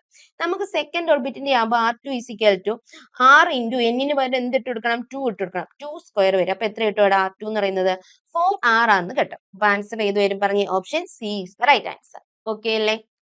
അടുത്തൊരു ക്വസ്റ്റ്യൻ നമുക്ക് JEE 2023 ചോദിച്ചൊരു ക്വസ്റ്റ്യൻ ആണ്. അതുകൊണ്ടാണ് അതിന് ഓപ്ഷൻ ഇല്ലാത്തൊരു ക്വസ്റ്റ്യൻ ആയത്. Assume that the radius of the first Bohr orbit of hydrogen atom is 0.6 angstrom. അതായത് ഫസ്റ്റ് ബോർ ഓർബിറ്റ്, ഹൈഡ്രജൻ ആറ്റത്തിന്റെ ഫസ്റ്റ് ബോർ ഓർബിറ്റ് എത്രയാന്ന് തന്നിട്ടുള്ള, ബോർ ഓർബിറ്റിന്റെ റേഡിയസ് 0.6 ആംസ്ട്രം ആണ് തന്നിട്ടുള്ളത്. അതായത് എന്താ തന്നിട്ടുള്ള, ബോർ റേഡിയസ് r0യുടെ വാല്യൂ ഇവിടെ എത്രയായിട്ട് എടുക്കണമെന്ന് പറഞ്ഞിട്ടുണ്ട്, അസ്യൂം ചെയ്യണമെന്ന് പറഞ്ഞിട്ടുണ്ട്. 0.6 ആംസ്ട്രം ആണെന്ന് അസ്യൂം ചെയ്യണമെന്ന് പറഞ്ഞിട്ടുണ്ട്. The radius of the third Bohr orbit of helium plus is, അതായത് ഹൈഡ്രജന്റെ അല്ല, ഹീലിയം പ്ലസിന്റെ തേർഡ് ഓർബിറ്റിന്റെ എന്താ കണ്ടുപിടിക്കേണ്ടത്, റേഡിയസ് ആണ് കണ്ടുപിടിക്കേണ്ടത്. അപ്പൊ എന്ത് വരും പറഞ്ഞേ, r = r0n²/z. ഇതല്ലേ നമ്മുടെ ഇക്വേഷൻ. ഹൈഡ്രജൻ ലൈക്ക് സ്പീഷീസ് അല്ലെങ്കിൽ ഹൈഡ്രജൻ ആണെങ്കിൽ മാത്രമാണ് ഇസഡിന്റെ വാല്യൂ 1 വന്നിട്ട് r0n² എടുക്കാൻ പറ്റുന്നത്. ഇവിടെ ഹൈഡ്രജൻ അല്ല, അതുകൊണ്ട് നമുക്ക് എന്ത് എടുക്കണം, ഇസഡിന്റെ വാല്യൂ ഇട്ട് കൊടുക്കണം. സോ r0യുടെ വാല്യൂ 0.6 ആണ് തന്നിട്ടുണ്ട്. 0.6 ഇൻറ്റു എന്നിന്റെ വാല്യൂ, തേർഡ് ബോർ ഓർബിറ്റലിലെ ക്വസ്റ്റ്യൻ. അപ്പൊ എന്നിന്റെ വാല്യൂ 3 അല്ലേ, 3² ഡിവൈഡഡ് ബൈ ഇസഡിന്റെ വാല്യൂ എത്ര, ഹീലിയം ആകുമ്പോൾ ഇസഡിന്റെ വാല്യൂ എത്ര, അറ്റോമിക് നമ്പർ 2 ആണ്. അപ്പൊ എന്ത് കിട്ടും, 2 എന്ന് വരും. ഓക്കെ അല്ലേ? അപ്പൊ എത്ര കിട്ടും, 0.6 2 വെട്ടി ഇവിടെ 0.3 വരും. 0.3 × 3² എന്ന് പറയുമ്പോൾ എത്രയാ, 9 ആണ്. അപ്പൊ 0.3 × 9 എന്ന് പറയുമ്പോൾ എത്രയാടാ, 2.7 ആണ് അല്ലെ. 2.7 എന്തെന്നാ കിട്ടുന്നത്, 2.7 നമ്മളിപ്പോ കണ്ടുപിടിച്ച ആംസ്ട്രത്തിലല്ലേ r0 കിടക്കുന്നത്. അപ്പൊ 2.7 ആംസ്ട്രം എന്ന് കിട്ടും. നമുക്ക് പൈക്കോമീറ്ററില്ല വേണ്ട. ആംസ്ട്രം എന്ന് പറഞ്ഞാൽ എന്താ, 2.7 ഇൻറ്റു ഇങ്ങോട്ട് എഴുതാം. ആംസ്ട്രം എന്ന് പറഞ്ഞാൽ 2.7 × 10⁻⁻10 മീറ്റർ ആണ്. പൈക്കോമീറ്റർ ആവണമെങ്കിൽ ഇവിടെ 10⁻12 വരണം അല്ലെ. ഇവിടെ 10⁻12 വരണമെങ്കിൽ ഞാൻ എന്ത് ചെയ്യണം, ഇവിടെ ഒരു 10⁻2 കൊണ്ട് മൾട്ടിപ്ലൈ ചെയ്യണം. അപ്പൊ ഇവിടെ എന്ത് വാല്യൂ മാറാതിരിക്കും, ഇവിടെ എന്ത് ചെയ്യണം, 10² കൊണ്ട് മൾട്ടിപ്ലൈ ചെയ്യണം. അപ്പൊ 2.7 × 10² എത്ര കിട്ടും, 270 × 10⁻12 മീറ്റർ എന്ന് എനിക്ക് ഈ വാല്യൂവിനെ എഴുതാലോ. അപ്പൊ എനിക്ക് എങ്ങനെ വായിക്കാം, 270 പൈക്കോമീറ്റർ എന്ന് വായിക്കാം. ഓക്കെ അല്ലേ? ഇങ്ങനെയാണ് ഒരു യൂണിറ്റിനെ കൺവേർട്ട് ചെയ്യുന്നത്. അപ്പൊ ഇവിടെ ആൻസർ എത്ര വരും, ഇവിടെ പറഞ്ഞേ, helium plus is 270 picometre. Okay അല്ലേ? അപ്പൊ നമ്മൾ റേഡിയസിന്റെ ഭാഗം കഴിയും. ഇനി നമ്മൾ പറയുന്നത് എന്തിലാണ്, വെലോസിറ്റി ഓഫ് ഇലക്ട്രോൺ. ഒരു ഇലക്ട്രോണിന്റെ വെലോസിറ്റിയുടെ ഇക്വേഷൻ ആണ് നമ്മൾ നോട്ട് ചെയ്യുന്നത്. വെലോസിറ്റിയുടെ ഇക്വേഷൻ എന്താ, z²/2ε0nh. അതാണ് വെലോസിറ്റിയുടെ ഇക്വേഷൻ. ഇനി ഇവിടെ നമുക്കറിയാം e²ഉം 2ഉം ε0h ഒക്കെ എന്താ, കോൺസ്റ്റന്റ് ആണ്. അപ്പൊ ആ കോൺസ്റ്റന്റ് എല്ലാം വാല്യൂ ഇട്ട് കഴിയുമ്പോൾ നമുക്ക് എന്ത് കിട്ടും, vn = അതായത് velocity of nth orbit v0z/n എന്ന് കിട്ടും. ആ v0യുടെ വാല്യൂ ഇത് ഇത്രയും കൂടെ മൾട്ടിപ്ലൈ ചെയ്ത ആ ഒരു കോൺസ്റ്റന്റ് ആണ് എന്ത്, v0 എന്ന് പറയുന്നത്. ആ v0യുടെ വാല്യൂ അറിഞ്ഞിരിക്കുക. 2.2 × 10⁻6 m/s ആണ്. 2.2 × 10⁻6 m/s ആണ്. അത് അറിഞ്ഞിരിക്കാം. ഇനി അടുത്തൊരു കേസ് അറിയേണ്ടത്, നമുക്ക് ഇപ്പൊ ഈ കിട്ടിയ ഇലക്ട്രോൺ, അതായത് ഒരു nth ഓർബിറ്റിലെ ഇലക്ട്രോണിന്റെ വെലോസിറ്റി നമ്മൾ എന്ത് ചെയ്യുന്നു, സ്പീഡ് ഓഫ് ലൈറ്റിന്റെ റേഷ്യോ എടുക്കുന്നു. സ്പീഡ് ഓഫ് ലൈറ്റ് വാക്കും ഈ വെലോസിറ്റി ഓഫ് ഇലക്ട്രോണിന്റെ nth ഓർബിറ്റിന്റെ റേഷ്യോ എടുത്താൽ നമുക്ക് കിട്ടും v/c = 1/137 എന്ന് കിട്ടും. കാരണം നമുക്കറിയാം v/c എടുക്കുമ്പോൾ എന്താ വരുന്നത്, വിയുടെ വാല്യൂ എത്രയാ, 2.2 × 10⁻6 ഡിവൈഡഡ് ബൈ സിയുടെ വാല്യൂ എത്രയാ, 3 × 10⁸. ഇത് ചെയ്യുമ്പോൾ നമുക്ക് 1/137 എന്ന് കിട്ടും. ഏതോ ഒരു എക്സാമിന് എന്ത് ചെയ്തിട്ടുണ്ട്, ചോദിച്ചിട്ടുണ്ട് v/cയുടെ വാല്യൂ. അപ്പൊ ജസ്റ്റ് നോട്ട് ചെയ്തേക്ക്, v/c എന്ന് പറയുന്നത് എത്രയും മക്കളെ, 1/137 ആണ്. ഓക്കെ അല്ലേ? ഇനി അടുത്തതാണ് ടൈം പീരിയഡ്. ടൈം പീരിയഡ് എന്ന് പറഞ്ഞാൽ നമുക്കറിയാം ഡിസ്റ്റൻസ് ബൈ സ്പീഡ് ആണ്. അപ്പം നമുക്ക് ഡിസ്റ്റൻസ് എത്രയാണ്? ഇത് ഇങ്ങനെ ഒരു സർക്കിൾ ഓർബിറ്റിൽ കറങ്ങുന്നത്. അപ്പൊ അതിന്റെ റേഡിയസ് r ആണെങ്കിൽ അതിന്റെ സർക്കംഫറൻസ് എന്താവും മക്കളെ? 2πr വരും അല്ലെ? അപ്പൊ അത് കറങ്ങുന്ന ആ ഒരു ഡിസ്റ്റൻസ് എന്ന് പറഞ്ഞാൽ 2πr ആണ്. അപ്പൊ 2πr ബൈ വെലോസിറ്റി എത്രയാണ്? v ആണ്. ഇനി r നമുക്കൊരു റിലേഷൻ അറിയാം. Rn is equal to r0 n square by z ആണ്. vn എന്താണ്? v0 z by n ആണ്. v0 യും r0 ഒക്കെ കോൺസ്റ്റന്റ് ആണ്. അപ്പൊ നമ്മൾ ഇത് തമ്മിൽ ഡിവൈഡ് ചെയ്യുമ്പോൾ t is equal to നമുക്ക് എന്തെടുക്കാം? T is directly proportional to R by V എന്ന് എടുക്കാം ഈ ഇക്വേഷൻ. ഇവിടെ നിന്ന് R നമുക്കറിയാം R0 കോൺസ്റ്റന്റ് അല്ലേ? അപ്പൊ R directly proportional to എന്താവും? n square by z. അപ്പൊ അത് ഇവിടെ എടുക്കാം. n square by z divided by താഴെ v അല്ലേ? v എന്തിനാ പ്രൊപ്പോർഷണൽ ആവുന്നത്? v0 കോൺസ്റ്റന്റ് ആണ്, z by n നാണ് പ്രൊപ്പോർഷണൽ ആവുന്നത്. അപ്പൊ ഇവിടുന്ന് t ഡയറക്ട്ലി പ്രൊപ്പോർഷണൽ ടു എന്ത് കിട്ടും? ഇവിടെ n cube by z square എന്ന് കിട്ടും. t ഡയറക്ട്ലി പ്രൊപ്പോർഷണൽ ടു എന്ത് കിട്ടും? n cube by z square. അപ്പൊ ഒരു ടൈം പീരീഡ് എന്ന് പറയുന്നത് പ്രൊപ്പോർഷണൽ ആവുന്നത് എന്തിനാണ്? n ക്യൂബ് ബൈ z സ്ക്വയറിനാണ്. ഓക്കെ അല്ലേ? ആ ഒരു ഇക്വേഷൻ കൂടെ നോട്ട് ചെയ്ത് വെക്കാം. അപ്പൊ ടൈം പീരീഡ് പറഞ്ഞത് സ്വാഭാവികമായിട്ട് നമ്മൾ ഇനി എന്തോ പറയാൻ പോണ? ഫ്രീക്വൻസിയുടെ കാര്യമായിരിക്കും പറയാൻ പോണേ അല്ലേ?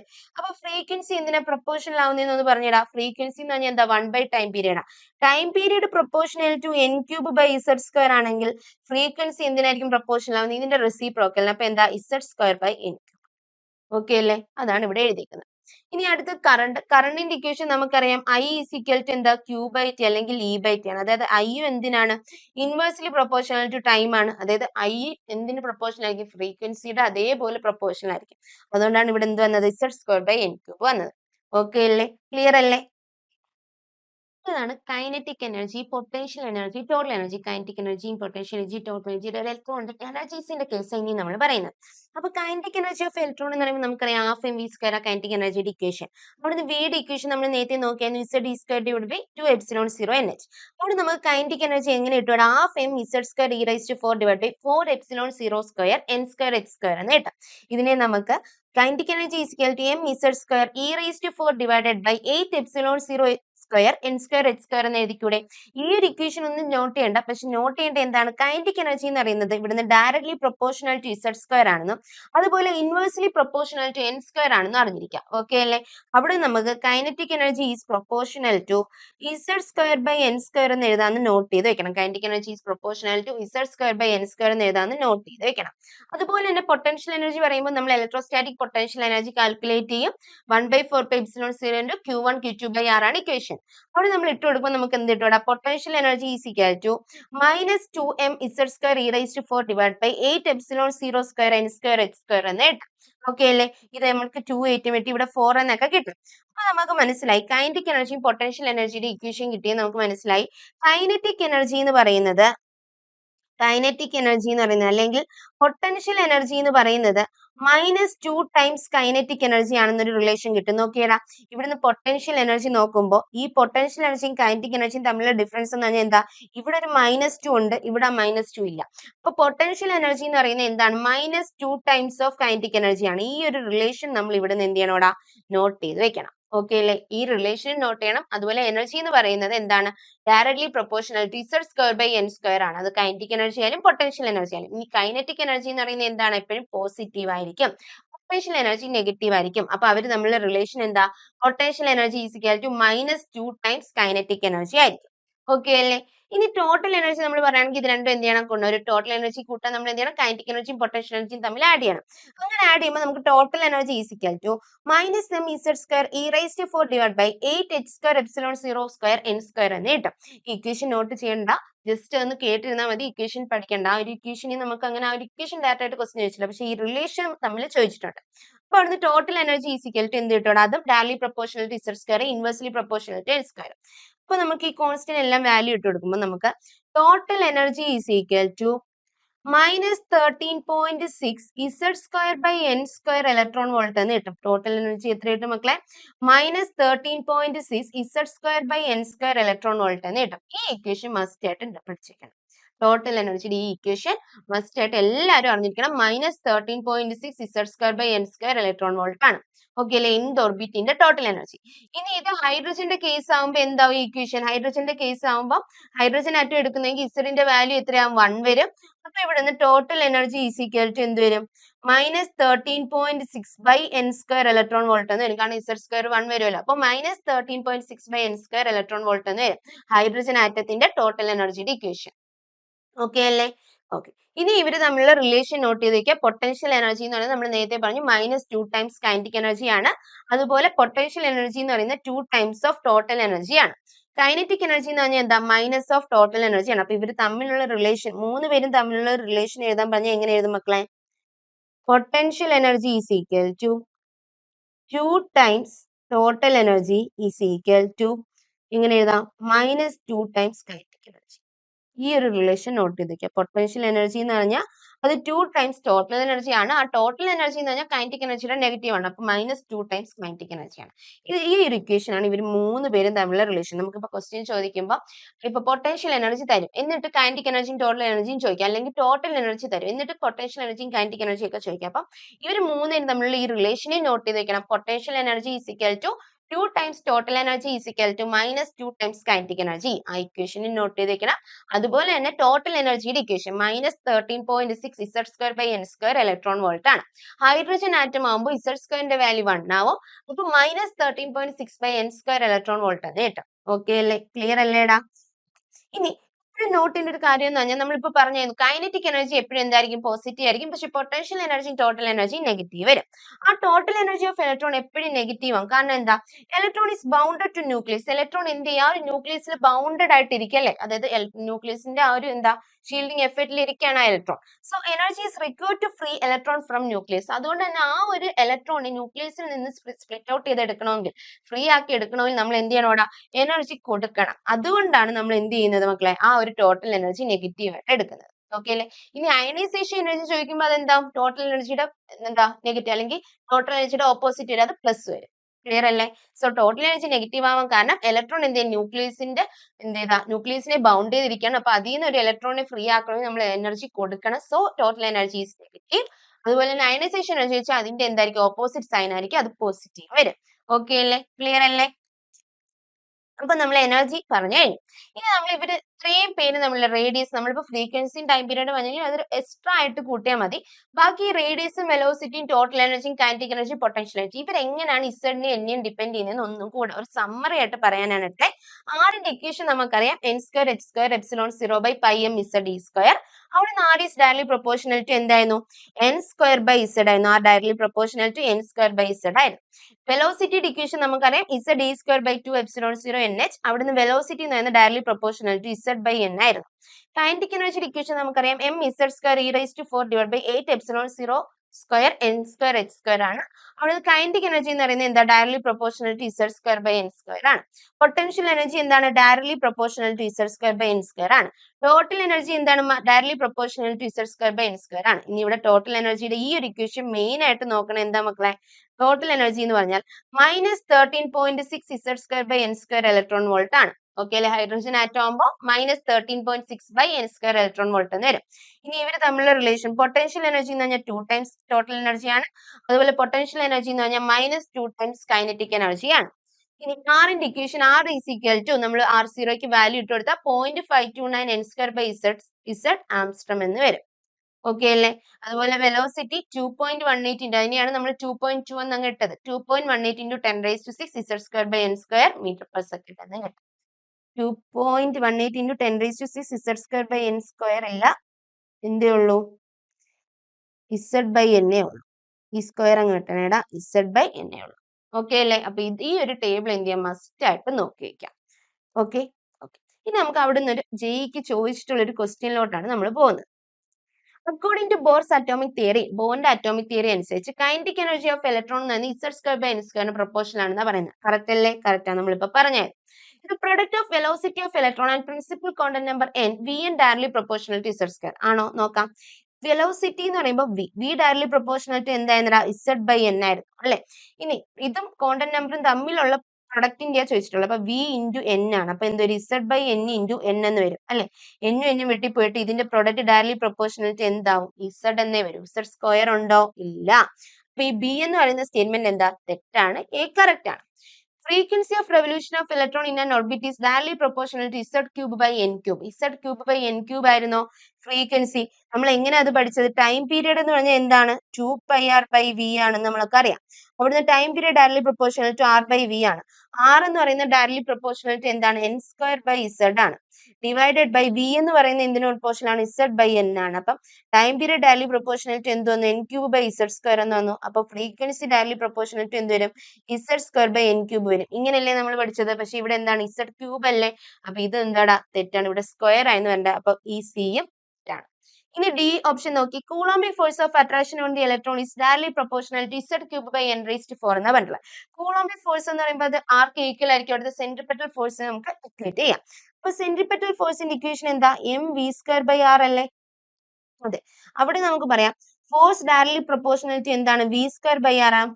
അപ്പൊ ഡയറക്ട്ലി പ്രൊപ്പോർഷണൽ ടു v എന്തിന് പ്രൊപ്പോർഷണൽ ആണ്? z by n. അപ്പൊ z square by n square divided by r എന്തിന് പ്രൊപ്പോർഷണൽ ആണ് മക്കളെ? n സ്ക്വയർ ബൈ z ന്. അപ്പൊ n സ്ക്വയർ ബൈ z. അപ്പൊ ഇവിടെ നിന്ന് എന്ത് കിട്ടും? ഡയറക്ട്ലി പ്രൊപ്പോർഷണൽ ടു എന്ത് കിട്ടും? z cube by n raise to 4 എന്ന് വരത്തില്ലേ? z cube by n raise to 4. അത് തന്നെയല്ലേ ഇവിടെ കൊടുത്തിട്ടുള്ളത്? Coulombic force is directly proportional to z cube n raised to 4. അപ്പൊ ഈ ഡി ഓപ്ഷൻ എന്താ? കറക്റ്റ് ആണ്. അപ്പൊ ബോറിന്റെ അറ്റോമിക് തിയറി അനുസരിച്ച് ഇതിൽ ഏതൊക്കെ ഓപ്ഷൻ കറക്റ്റ് ആണ് മക്കളെ? എയും കറക്റ്റ് ആണ്, ഡിയും കറക്റ്റ് ആണ്. അപ്പൊ ആൻസർ ചെയ്ത് വരും ഓപ്ഷൻ 4 എ ആൻഡ് ഡി ഉള്ളു. ഓക്കെ അല്ലേ? ക്ലിയർ അല്ലേ? ഇങ്ങനെ ആയിരിക്കും ബോറിന്റെ ആ ഒരു അറ്റോമിക് മോഡലിൽ നിന്ന് ക്വസ്റ്റ്യൻ ചോദിക്കുന്നത്. നമ്മൾ ബോറിന്റെ പോസ്റ്റ്ലേറ്റ്സ് പറഞ്ഞു, ബോറിന്റെ എന്താ റേഡിയസിന്റെ ഇക്വേഷൻ പറഞ്ഞു, വെലോസിറ്റിയുടെ ഇക്വേഷൻ പറഞ്ഞു, കൈനറ്റിക് എനർജി പറഞ്ഞു, പൊട്ടൻഷ്യൽ എനർജി പറഞ്ഞു, ടോട്ടൽ എനർജി പറഞ്ഞു, ഫ്രീക്വൻസി പറഞ്ഞു, ടൈം പീരീഡ് പറഞ്ഞു. പിന്നെ നമുക്ക് അവരെ കണക്ട് ചെയ്തിട്ടുള്ള ഒരു നല്ലൊരു ക്വസ്റ്റ്യൻ നമ്മൾ ചെയ്തിട്ടുണ്ട്. അപ്പൊ ഇതോടെ നമ്മുടെ ബോറിന്റെ പോസ്റ്റ്ലേറ്റ്സ് ഒക്കെ കഴിഞ്ഞു. ഇനി നമ്മൾ എന്തിലോട്ടാ പോകുന്നത്? Energy of an electron in the first Bohr orbit of hydrogen atom is minus 2.18 into 10 raised to minus 18 joule. Its energy in the third orbit is. അപ്പോൾ നമുക്ക് തന്നിട്ടുണ്ട് ഒരു ഹൈഡ്രജൻ ആറ്റത്തിന്റെ ഫസ്റ്റ് ബോർ ഓർബിറ്റിലുള്ള എനർജി എത്രയും തന്നിട്ടുണ്ട്? Minus 2.18 into 10 raised to minus 18 joule ആണ് തന്നിട്ടുണ്ട്. നമുക്ക് എന്താ കണ്ടുപിടിക്കേണ്ടത്? തേർഡ് ഓർബിറ്റിലുള്ളത്. നമുക്കറിയാം എനർജിയുടെ ഇക്വേഷൻ എങ്ങനെയാടാ? Energy is equal to minus 13.6 Z square by N square ആണ്. അത് എന്തിലാണ്? ഇലക്ട്രോൺ വോൾട്ടിലാണ്. അല്ലെങ്കിൽ നമുക്ക് പറയാം energy is inversely proportional to എന്തായിരിക്കും? ഇസഡ് സ്ക്വയറിന്റെ വാല്യൂ ഹൈഡ്രജൻ ആറ്റം ആകുമ്പോൾ 1 ആവും. അപ്പൊ energy is inversely proportional to എന്തായിരിക്കും? എൻ സ്ക്വയർ ആയിരിക്കും. അങ്ങനെ energy inversely proportional to N square ആണെങ്കിൽ ഫസ്റ്റ് ഓർബിറ്റിലെ energy minus 2.18 into 10 raised to minus 18 ആണെങ്കിൽ തേർഡ് ഓർബിറ്റിലെ എനർജി എന്താവും? ഇ ഡാഷ് എന്താവും? ഈ minus 2.18 into 10 raised to minus 18ന്റെ 3 സ്ക്വയർ ആയിട്ട് കുറയത്തില്ലേ? കാരണം അവിടെ ഒരു n സ്ക്വയർ വരുന്നില്ലേ? അപ്പൊ അതെന്ത് ചെയ്യും? 3 സ്ക്വയർ ആയിട്ട് കുറയും. അതായത് ഇനിഷ്യൽ ഇന്റെ എത്രയായിട്ട് കുറയടാ? 1/n times. 1/3 സ്ക്വയർ എന്ന് പറഞ്ഞാൽ 1/9 ടൈംസ് കുറയത്തില്ലേ? സോ ആൻസർ ചെയ്ത് ഒരു option D 1/9 of this value. Okay അല്ലേ? അടുത്ത question. Total energy of an electron in an atom in an orbit is minus 3.4 electron volt. Total energy എന്ന് പറയുന്നത് എത്രയാണ്? മൈനസ് 3.4 ഇലക്ട്രോൺ വോൾട്ട് ആണ്. ഓക്കെ അല്ലേ? എങ്കിൽ ഇവിടുത്തെ കൈനറ്റിക് എനർജിയും പൊട്ടൻഷ്യൽ എനർജി എത്രയാണ് ക്വസ്റ്റ്യൻ. കൈനറ്റിക് എനർജി എന്ന് പറയുന്നത് എത്രയാണ്? മൈനസ് ഓഫ് ടോട്ടൽ എനർജി ആണ് അല്ലെ? അപ്പൊ minus of minus 3.4 electron volt വരും. അത് എത്ര കിട്ടും? 3.4 ഇലക്ട്രോൺ വോൾട്ട് തന്നെ കിട്ടും. പൊട്ടൻഷ്യൽ എനർജി എന്ന് പറഞ്ഞാൽ എന്താ മക്കളെ? നമ്മൾ പഠിച്ചതാ പൊട്ടൻഷ്യൽ എനർജി എന്ന് പറഞ്ഞാൽ 2 ടൈംസ് ടോട്ടൽ എനർജി ആണ് അല്ലെ? അപ്പൊ എന്ത് വരും? 2 into മൈനസ് 3.4 എന്ന് വരും. അപ്പൊ ആൻസർ എത്ര വരും? മൈനസ് 6.8 ഇലക്ട്രോൺ വോൾട്ട് എന്ന് വരും. അപ്പൊ നമ്മൾ നേരത്തെ പറഞ്ഞായിരുന്നു ഇതിൽ എങ്ങനെ നമുക്ക് ക്വസ്റ്റ്യൻ ചോദിക്കുന്ന ഒന്നെങ്കിൽ ടോട്ടൽ എനർജി തന്നിട്ട് പൊട്ടൻഷ്യൽ എനർജിയോ കൈനറ്റിക് എനർജിയോ ചോദിക്കും. കണ്ടോ? ഇതൊരു പ്രീവിയസ് ഇയർ ക്വസ്റ്റ്യൻ ആയിരുന്നു. അല്ലെങ്കിൽ കൈനറ്റിക് എനർജി തന്നിട്ട് ടോട്ടൽ എനർജിയും പൊട്ടൻഷ്യൽ എനർജിയും ചോദിക്കാം. അല്ലെങ്കിൽ പൊട്ടൻഷ്യൽ എനർജി തന്നിട്ട് എന്ത് ചോദിക്കാം? കൈനറ്റിക് എനർജിയും ടോട്ടൽ എനർജിയും ചോദിക്കാം. അപ്പൊ എങ്ങനെയൊക്കെ ചോദിച്ചാലും നമ്മൾ എന്ത് ചെയ്യണം? അറ്റൻഡ്. ഓക്കെ അല്ലേ? ഓക്കെ. അപ്പൊ നമ്മൾ എന്താ ചെയ്തു? ബോർ ആറ്റം മോഡലിന്റെ പോസ്റ്റ്ലേറ്റ്സ് ഒക്കെ കഴിഞ്ഞു. ഇനി നമ്മൾ എന്തിലോട്ടാ പോകുന്നത്? ഡ്രോബാക്സിലോട്ടാ പോകുന്നത്. കുറച്ച് ഡ്രോബാക്സ് ഉണ്ടായിരുന്നു ആർക്കാ? നമ്മുടെ ബോർ ആറ്റം മോഡലിൽ. His model is only valid four hydrogen atom and hydrogen like atom single electron. അതായത് ഇദ്ദേഹത്തിന്റെ മോഡൽ അതായത് ഒന്നിന് മാത്രം ആപ്ലിക്കബിൾ ആയിട്ടിരുന്ന ആർക്കാണ്? ഒന്നെങ്കിൽ ഹൈഡ്രജൻ ആറ്റം ആയിരിക്കണം, അല്ലെങ്കിൽ ഹൈഡ്രജൻ ആറ്റം ലൈക്ക് സ്പീഷീസ് ആയിരിക്കണം. ഹൈഡ്രജൻ ലൈക്ക് ആറ്റം സ്പീഷീസ് എന്ന് പറഞ്ഞാൽ എന്താണ്? സിംഗിൾ ഇലക്ട്രോൺ സ്പീഷീസ് ആയിരിക്കണം. അതിന് എക്സാമ്പിൾ ആണ് ഹീലിയം പ്ലസ്, അതിലൊരു ഇലക്ട്രോണേ ഉള്ളൂ. ലിഥിയത്തിൽ 3 ഇലക്ട്രോൺ ഉണ്ട്. ലിഥിയം 2+ ആകുമ്പോൾ അതിലും ഒരു ഇലക്ട്രോണേ ഉള്ളൂ. ബെർലിയം 3+, അതിലും ഒരു ഇലക്ട്രോണേ ഉള്ളൂ. അപ്പൊ ഇങ്ങനെയുള്ള സിംഗിളി അയനൈസ്ഡ് സ്പീഷീസിൽ മാത്രമായിരുന്നു എന്ത് നമുക്ക് ആപ്ലിക്കബിൾ ആയിട്ടുള്ളത്? ബോറിന്റെ ആറ്റം മോഡലിൽ ആപ്ലിക്കബിൾ ആയിട്ടുള്ളത്. ഓക്കെ, അതൊരു ഡ്രോബാക്ക് ആയിരുന്നു. He could not display spectrum of atoms containing more than 1 electron. നമ്മളിപ്പോ പറഞ്ഞു, ഇപ്പൊ ഹൈഡ്രജൻ സ്പെക്ട്രം പറയുകയാണെങ്കിൽ അതിലെല്ലാം ഒരു ഇലക്ട്രോൺ സ്പീഷീസേ അദ്ദേഹത്തിന് പറയാൻ പറ്റുള്ളൂ. ഒന്നിൽ കൂടുതൽ ഇലക്ട്രോൺ ഉള്ള ആറ്റത്തെ പറ്റിയിട്ടൊന്നും അദ്ദേഹത്തിന് എന്ത് ചെയ്യാൻ പറ്റിയില്ല, സ്പെക്ട്രം ഒന്നും എക്സ്പ്ലെയിൻ ചെയ്യാൻ പറ്റിയില്ല. He could not explain the wave nature of electron. നമുക്കറിയാം ഇലക്ട്രോണിന്റെ വേവ് നേച്ചറിനെ പറ്റി പറഞ്ഞത് ആരായിരുന്നു, ഡി ബ്രോഗ്ലി ആയിരുന്നു. ആ ഡി ബ്രോഗ്ലിയുടെ വേവ് നേച്ചർ ഒന്നും ആർക്ക് പറയാൻ പറ്റിയില്ലടാ, നമ്മുടെ ബോറിന് പറയാൻ പറ്റിയില്ല. എന്തായിരുന്നു ഡി ബ്രോഗ്ലിയുടെ വേവ് നേച്ചറിൽ വേവ് ലെന്തിന്റെ ഇക്വേഷൻ ഒക്കെ എന്തായിരുന്നു, lambda is equal to H by M V അല്ലെങ്കിൽ എച്ച് ബൈ പി. ഓർമ്മയുണ്ടോ? കൈനറ്റിക് എനർജി തമ്മിലുള്ള റിലേഷൻ എന്തായിരുന്നു, H by root 2m k. ഇതൊക്കെ നോട്ട് ചെയ്ത് വെക്കണം കേട്ടോ, ജസ്റ്റ് റിവൈസ് ചെയ്ത് പോകണം. ഇനി നാലാമത്തെ പോയിന്റ് നോക്കിയടാ, he could not explain Heisenberg's uncertainty principle. അദ്ദേഹത്തിന് എന്ത് എക്സ്പ്ലെയിൻ ചെയ്യാൻ പറ്റിയില്ല, ഹൈസൻബർഗിന്റെ അൺസർട്ടനിറ്റി പ്രിൻസിപ്പിൾ ഒന്നും എക്സ്പ്ലെയിൻ ചെയ്യാൻ പറ്റിയില്ല. അപ്പൊ ആലോചിക്കണം, എന്തായിരുന്നു ഹൈസൻബർഗ്സ് അൺസർട്ടനിറ്റി പ്രിൻസിപ്പിൾ? നമ്മൾ സ്ട്രക്ചർ ഓഫ് ആറ്റത്തിൽ കെമിസ്ട്രിയിലൊക്കെ പഠിച്ചിട്ടുള്ളവരായിരിക്കും.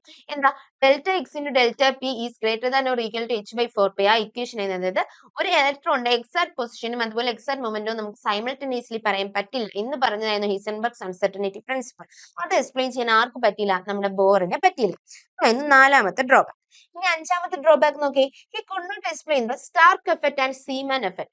സ്റ്റാർക്ക് എഫക്റ്റും സീമൻ എഫക്റ്റും ഒന്നും അദ്ദേഹത്തിന് എക്സ്പ്ലെയിൻ ചെയ്യാൻ പറ്റില്ല. അപ്പൊ ആലോചിക്കണം, എന്താ മക്കളെ സ്റ്റാർക്ക് എഫക്ട് എന്ന് പറഞ്ഞാൽ, അതായത് ഇലക്ട്രിക് ഫീൽഡിന്റെ പ്രസൻസിൽ എന്ത് ചെയ്യുന്നു, സ്പ്ലിറ്റിംഗ്, അതായത് ഇലക്ട്രിക് ഫീൽഡിൽ സ്പെക്ട്രൽ ലൈൻസിന്റെ സ്പ്ലിറ്റിംഗ് നടക്കുന്നുണ്ടെങ്കിൽ അതിനെ വിളിച്ച പേരാണ് Stark effect. Splitting of spectral lines in electric field. ഇനി അത് മാഗ്നറ്റിക് ഫീൽഡിലാണ് സ്പെക്ട്രൽ ലൈൻ സ്പ്ലിറ്റ് ചെയ്യുന്നതെങ്കിൽ അതിനെ വിളിച്ച പേരാണ് സീമൻ എഫക്ട്. ഇതൊന്നും അദ്ദേഹത്തിന് എക്സ്പ്ലെയിൻ ചെയ്യാൻ പറ്റിയില്ല. അപ്പൊ പ്രധാനപ്പെട്ട 5 ഡ്രോബാക്സ് ബോറിന്റെ എന്തൊക്കെയാന്ന് വെച്ചാൽ എന്തൊക്കെയാണ്, അദ്ദേഹത്തിന്റെ ആറ്റം മോഡൽ വാലിഡ് ആയിട്ടുള്ളത് ഹൈഡ്രജൻ ആറ്റത്തിനോ ഹൈഡ്രജൻ ലൈക്ക് സ്പീഷീസിനോ ആയിരുന്നു. അതിന് എക്സാമ്പിൾ അറിഞ്ഞിരിക്കണം, helium plus lithium 2 plus beryllium 3 plus. ഇപ്പൊ 4 ഓപ്ഷൻ തരും, helium plus lithium 2 plus beryllium 3 plus neon plus എന്ന് പറഞ്ഞിട്ട് ഓപ്ഷൻ ഉണ്ടെന്ന് വിചാരിക്കാം. എന്നിട്ട് ചോദിക്കും, ഇതിൽ ആർക്കാണ് ബോർ ആറ്റം പോസിബിൾ ആവാത്തത് അല്ലെങ്കിൽ ബോർ ആറ്റം മോഡൽ ആപ്ലിക്കബിൾ ആവാത്തത്? അപ്പൊ ആരാണ്, നിയോൺ പ്ലസ് ആണ്. അപ്പൊ അങ്ങനെ ആർക്കൊക്കെ ആപ്ലിക്കബിൾ ആയിട്ടുള്ള ആ ഒരു എക്സാമ്പിൾസ് അറിഞ്ഞിരിക്കുക, helium plus lithium 2 plus beryllium 3 plus hydrogen atom. Okay അല്ലേ? ഇനി അദ്ദേഹത്തിന് എന്തായിരുന്നു പറ്റുമോ, ഒന്നിൽ കൂടുതൽ ഇലക്ട്രോൺ ഉള്ള ആറ്റത്തിന്റെ സ്പെക്ട്രം ഒന്നും എക്സ്പ്ലെയിൻ ചെയ്യാൻ പറ്റിയില്ല. അദ്ദേഹത്തിന് വേവ് നേച്ചർ എക്സ്പ്ലെയിൻ ചെയ്യാൻ പറ്റിയില്ല, അതായത് ഡി ബ്രോഗ്ലിയുടെ. പിന്നെ എന്താണ്, ഹൈസൻബർഗ് അൺസർട്ടനിറ്റി പ്രിൻസിപ്പിൾ എക്സ്പ്ലെയിൻ ചെയ്യാൻ പറ്റിയില്ല. അതുപോലെ തന്നെ സീമൻ എഫക്റ്റും സ്റ്റാർക്ക് എഫക്റ്റും ഒന്നും എക്സ്പ്ലെയിൻ ചെയ്യാൻ പറ്റിയില്ല. ഓക്കെ അല്ലേ, ക്ലിയർ അല്ലേ? ആകുമ്പോൾ നമ്മുടെ സെക്കൻഡ് ടോപ്പിക്കും കഴിയും. അതായത് ബോറിന്റെ ആറ്റം മോഡൽ നമ്മൾ പഠിച്ചു കഴിഞ്ഞു. റദർഫോർഡിന്റെ ആറ്റം മോഡൽ ആയിരുന്നു നമ്മുടെ ഫസ്റ്റ് ടോപ്പിക്. അത് കഴിഞ്ഞു ബോർ ആറ്റം മോഡൽ നമ്മൾ പഠിച്ചു കഴിഞ്ഞു. നമ്മൾ പ്രധാനപ്പെട്ട ടോപ്പിക്കാണ്. അതായത് ക്വസ്റ്റ്യൻസ് നമുക്ക് 2-3 വട്ടം ചോദിച്ചു കണ്ടിട്ടുള്ള ടോപ്പിക്കാണ് എന്താ, ഹൈഡ്രജൻ സ്പെക്ട്രം എന്ന് പറയുന്നത്. ആ ഒരു കേസിലോട്ടാണ് നമ്മൾ പോകുന്നത്. ആദ്യം അറിയേണ്ട എനർജി ഓഫ് ഹൈഡ്രജൻ ആറ്റം ആണ്. നമ്മൾ പഠിച്ചു എനർജിയുടെ ഇക്വേഷൻ എന്താ, -13.6 Z²/n² ഇലക്ട്രോൺ വോൾട്ട് എന്ന് നമ്മൾ എനർജിയുടെ ഇക്വേഷൻ പഠിച്ചു അല്ലേ. ഹൈഡ്രജൻ ആറ്റം ആകുമ്പോൾ ഇക്വേഷൻ എങ്ങനെ മാറും, E = -13.6/n² ഇലക്ട്രോൺ വോൾട്ട് എന്നാവും. ഓക്കെ അല്ലേ? അപ്പൊ ഇതിന്റെ അകത്ത് ഫസ്റ്റ് ഓർബിറ്റൽ എനർജി എന്ന് പറയുമ്പോൾ എന്തായിരിക്കും, എല്ലായിടത്തും Z² 1² ആവും. ഫസ്റ്റ് ഓർബിറ്റൽ എനർജി എന്ന് പറയുമ്പോൾ താഴെ 1² വരും. അപ്പൊ -13.6 ഇലക്ട്രോൺ വോൾട്ട് തന്നെ വരും. അതിനെയാണ് ഗ്രൗണ്ട് ലെവൽ എന്ന് വിളിച്ചത്. എന്ത് വിളിച്ചത്, ഗ്രൗണ്ട് ലെവൽ എന്ന് വിളിച്ചത്. സെക്കൻഡ് ഓർബിറ്റ് ആകുമ്പോഴോ -13.6 × 1/4 എന്ന് വരും അല്ലെ, 1/2² വരും, അത് 1/4 വരും. അപ്പൊ എത്ര കിട്ടും, -3.4 ഇലക്ട്രോൺ വോൾട്ട് എന്ന് വരും. അതായിരുന്നു എന്ത് മക്കളെ, സെക്കൻഡ് ഓർബിറ്റ്. അല്ലെങ്കിൽ അതിനെ വിളിക്കാൻ പറ്റുന്ന വേറൊരു പേരാണ് ഫസ്റ്റ് എക്സൈറ്റഡ് സ്റ്റേറ്റ് ആണ്. കാരണം എന്താ, ഇവിടെ ഇപ്പൊ ഗ്രൗണ്ട് സ്റ്റേറ്റിൽ ഒരു ഇലക്ട്രോൺ ഉണ്ട്. അതിന് ആദ്യം എക്സൈറ്റ് ചെയ്താൽ അതിന് ജമ്പ് ചെയ്യാൻ പറ്റുന്ന എവിടെയാണ്, n = 1 അല്ലേ. അപ്പൊ ഫസ്റ്റ് എക്സൈറ്റഡ് സ്റ്റേറ്റ് എന്ന് നമുക്ക് വിളിക്കാം ആരെയാ, സെക്കൻഡ് ഓർബിറ്റിനെ. അവിടുത്തെ എനർജി നോക്കണം, -3.4 ഇലക്ട്രോൺ വോൾട്ട്. ഇപ്പൊ ഫസ്റ്റ് എക്സൈറ്റഡ് സ്റ്റേറ്റ് എന്ന് പറഞ്ഞ ഒരു ക്വസ്റ്റ്യൻ വന്ന അവിടെ n-ന് 1 ഇട്ട് കൊടുക്കില്ല, അതുകൊണ്ടാ പറയുന്നത്. ഇപ്പൊ സെക്കൻഡ് എക്സൈറ്റഡ് സ്റ്റേറ്റ് എന്ന് പറയുമ്പോൾ n-ന്റെ വാല്യൂ അപ്പൊ എത്ര ആയിരിക്കും, 3 ആയിരിക്കും. ഫോർത്ത് എക്സൈറ്റഡ് സ്റ്റേറ്റ് എന്ന് പറയുമ്പോൾ n-ന്റെ വാല്യൂ എത്ര ആയിരിക്കും, 5 ആയിരിക്കും. ഒരു വാല്യൂ കൂട്ടണം എക്സൈറ്റഡ് സ്റ്റേറ്റ് എന്ന് പറയുമ്പോൾ. ഇനി തേർഡ് ഓർബിറ്റിലാകുമ്പോൾ എത്ര വരും, -13.6/3² ഇലക്ട്രോൺ വോൾട്ട് എന്ന് വരും. അത് എത്ര കിട്ടും, -1.51 ഇലക്ട്രോൺ വോൾട്ട് എന്ന് കിട്ടും. എന്താണ്, സെക്കൻഡ് എക്സൈറ്റഡ് സ്റ്റേറ്റ് ആണ്. ഇനി എനർജി ഓഫ് ഫോർത്ത് ഓർബിറ്റ് ആകുമ്പോഴോ -13.6/4² ഇലക്ട്രോൺ വോൾട്ട് വരും. അത് എത്രയാണ്, -0.85 ഇലക്ട്രോൺ വോൾട്ട് ആണ്. അത് തേർഡ് എക്സൈറ്റഡ് സ്റ്റേറ്റ് ആണ്. ഇനി അടുത്ത കേസ് ഫിഫ്ത് ഓർബിറ്റ് ആകുമ്പോഴോ -13.6/5² വരും. അതായത് -0.54 ഇലക്ട്രോൺ വോൾട്ട് കിട്ടും. അപ്പൊ എത്ര കിട്ടും, അത് എന്താണ്, ഫോർത്ത് എക്സൈറ്റഡ് സ്റ്റേറ്റ് ആണ്. ഓരോ എക്സൈറ്റഡ് സ്റ്റേറ്റിലുള്ള എനർജിയുടെ വാല്യൂ അറിഞ്ഞിരിക്കണം. ഗ്രൗണ്ട് സ്റ്റേറ്റ് ആണെങ്കിൽ -13.6 ഇലക്ട്രോൺ വോൾട്ട് ആണ്. ഫസ്റ്റ് സ്റ്റേറ്റ് അല്ലെങ്കിൽ എന്താണ്, ഫസ്റ്റ് എക്സൈറ്റഡ് സ്റ്റേറ്റ് എന്ന് പറയുമ്പോൾ n = 2. സെക്കൻഡ് ഓർബിറ്റ് അല്ലെങ്കിൽ ഫസ്റ്റ് എക്സൈറ്റഡ് സ്റ്റേറ്റ് എന്ന് പറയുമ്പോൾ -3.4 ഇലക്ട്രോൺ വോൾട്ട് ആണ്. സെക്കൻഡ് എക്സൈറ്റഡ് സ്റ്റേറ്റ് അല്ലെങ്കിൽ തേർഡ് ഓർബിറ്റ് എന്ന് പറഞ്ഞാൽ -1.51 ഇലക്ട്രോൺ വോൾട്ട് ആണ്. തേർഡ് എക്സൈറ്റഡ് സ്റ്റേറ്റ് അല്ലെങ്കിൽ ഫോർത്ത് ഓർബിറ്റ് എന്ന് പറഞ്ഞാൽ -0.85 ഇലക്ട്രോൺ വോൾട്ട് ആണ്. ഇനി ഫോർത്ത് എക്സൈറ്റഡ് സ്റ്റേറ്റ് അല്ലെങ്കിൽ ഫിഫ്ത് ഓർബിറ്റ് എന്ന് പറയുമ്പോൾ -0.54 ഇലക്ട്രോൺ വോൾട്ട് ആണ്. അപ്പൊ ഈ എനർജിയുടെ വാല്യൂസ് അറിഞ്ഞിരിക്കാം. ഓക്കെ അല്ലേ? ഓക്കെ. ഇനി നമുക്ക് എന്ത് ചെയ്യാം, എനർജി ലെവൽ ഡയഗ്രാം, അത് വെച്ച് ഒരു എനർജി ലെവൽ ഡയഗ്രാം വരയ്ക്കാം. -13.6 ഇലക്ട്രോൺ വോൾട്ടിലാണ് n equal to 1, കണ്ടോ വരച്ചു. -3.4 ഇലക്ട്രോൺ വോൾട്ടിൽ n equal to 2. പിന്നെ നോക്കിയാൽ നമുക്ക് ഇവിടെ ഒരു കാര്യം മനസ്സിലായല്ലേ, അതായത് സക്സസീവ് ലെവൽ കഴിയുന്ന n equal to 1, n equal to 2, n equal to 3, n equal to 4 പോയി ഇൻഫിനിറ്റി ആവും. ആ ഒരു സക്സസീവ് എന്താ ഓർബിറ്റ് ലെവൽ മാറുന്നതിനനുസരിച്ച് എന്ത് ചെയ്യണം, എനർജി ഇടയ്ക്കുള്ള എനർജി എന്ത് ചെയ്യുക, കുറഞ്ഞു വരിക. n equal to 1 നും 2 ന്റെ ഇടയ്ക്കുള്ള എനർജി എന്ന് പറഞ്ഞാൽ അറൌണ്ട് ഒരു 10.2 ഇലക്ട്രോൺ വോൾട്ട് ആയിരുന്നു അല്ലേ. അത് കഴിയുമ്പോൾ സക്സസീവ് ആയിട്ടുള്ള രണ്ട് ഓർബിറ്റ്സ് തമ്മിലുള്ള എനർജി എന്ത് ചെയ്യുക, കുറയുക. പിന്നെ അങ്ങോട്ട് പോകുമ്പോൾ കുറഞ്ഞു വരിക. അപ്പൊ ഏറ്റവും സക്സസീവ് ആയിട്ടുള്ള രണ്ട് ഓർബിറ്റിന്റെ ഇടയ്ക്ക് ഏറ്റവും എനർജി ലെവൽ കൂടുതൽ, എനർജി ഡിഫറൻസ് എവിടെയാ കൂടുതൽ എന്ന് വെച്ചാൽ എവിടെയാ, n equal to 1 നും n equal to 2 നും. പിന്നെ മുകളിലോട്ട് പോകുന്നതിനനുസരിച്ച് സക്സസീവ് ആയിട്ട് ഓർബിറ്റിന്റെ എണ്ണം കൂടുന്നതിനനുസരിച്ച് എന്ത് ചെയ്യും, എനർജി ലെവൽ അവരുടെ ഇടയ്ക്കുള്ള എനർജി ലെവൽ എന്ത് ചെയ്യടാ, കുറഞ്ഞു വരും. അത് ജസ്റ്റ് ഒരു പോയിന്റ് ആയിട്ട് നോട്ട് ചെയ്യാം. ഓക്കെ അല്ലേ. n1 ഉം 2 ഉം തമ്മിലുള്ള എനർജി ലെവൽ കൂടുതലായിരിക്കും ആരെക്കാളും, n2 ഉം 3 ഉം തമ്മിൽ. അതിനേക്കാളും കൂടുതലായിരിക്കും ആര് മക്കളെ, n3. അതിനേക്കാളും കുറവായിരിക്കും n3, 4. അപ്പൊ ഒരു സക്സസീവ് ആയിട്ടുള്ള ഓർബിറ്റ്സിന്റെ ഇടയ്ക്കുള്ള എനർജി ലെവൽ എന്ത് ചെയ്യുക, കുറഞ്ഞു വരും, എന്നിന്റെ വാല്യൂ കൂടുന്നതിനനുസരിച്ച്. അത് നോട്ട് ചെയ്ത് വെക്കാം. ഓക്കെ അല്ലേ. ഇത് കഴിഞ്ഞാൽ പിന്നെ നമ്മൾ സ്പെക്ട്രം, അതായത് ഹൈഡ്രജൻ സ്പെക്ട്രം നമുക്ക് പറയാനല്ലോ. അപ്പൊ സ്പെക്ട്രത്തിലോട്ടാണ് നമ്മൾ വരുന്നത്. എന്താ സ്പെക്ട്രം എന്ന് പറഞ്ഞാൽ orderly arrangement of colours is called spectrum.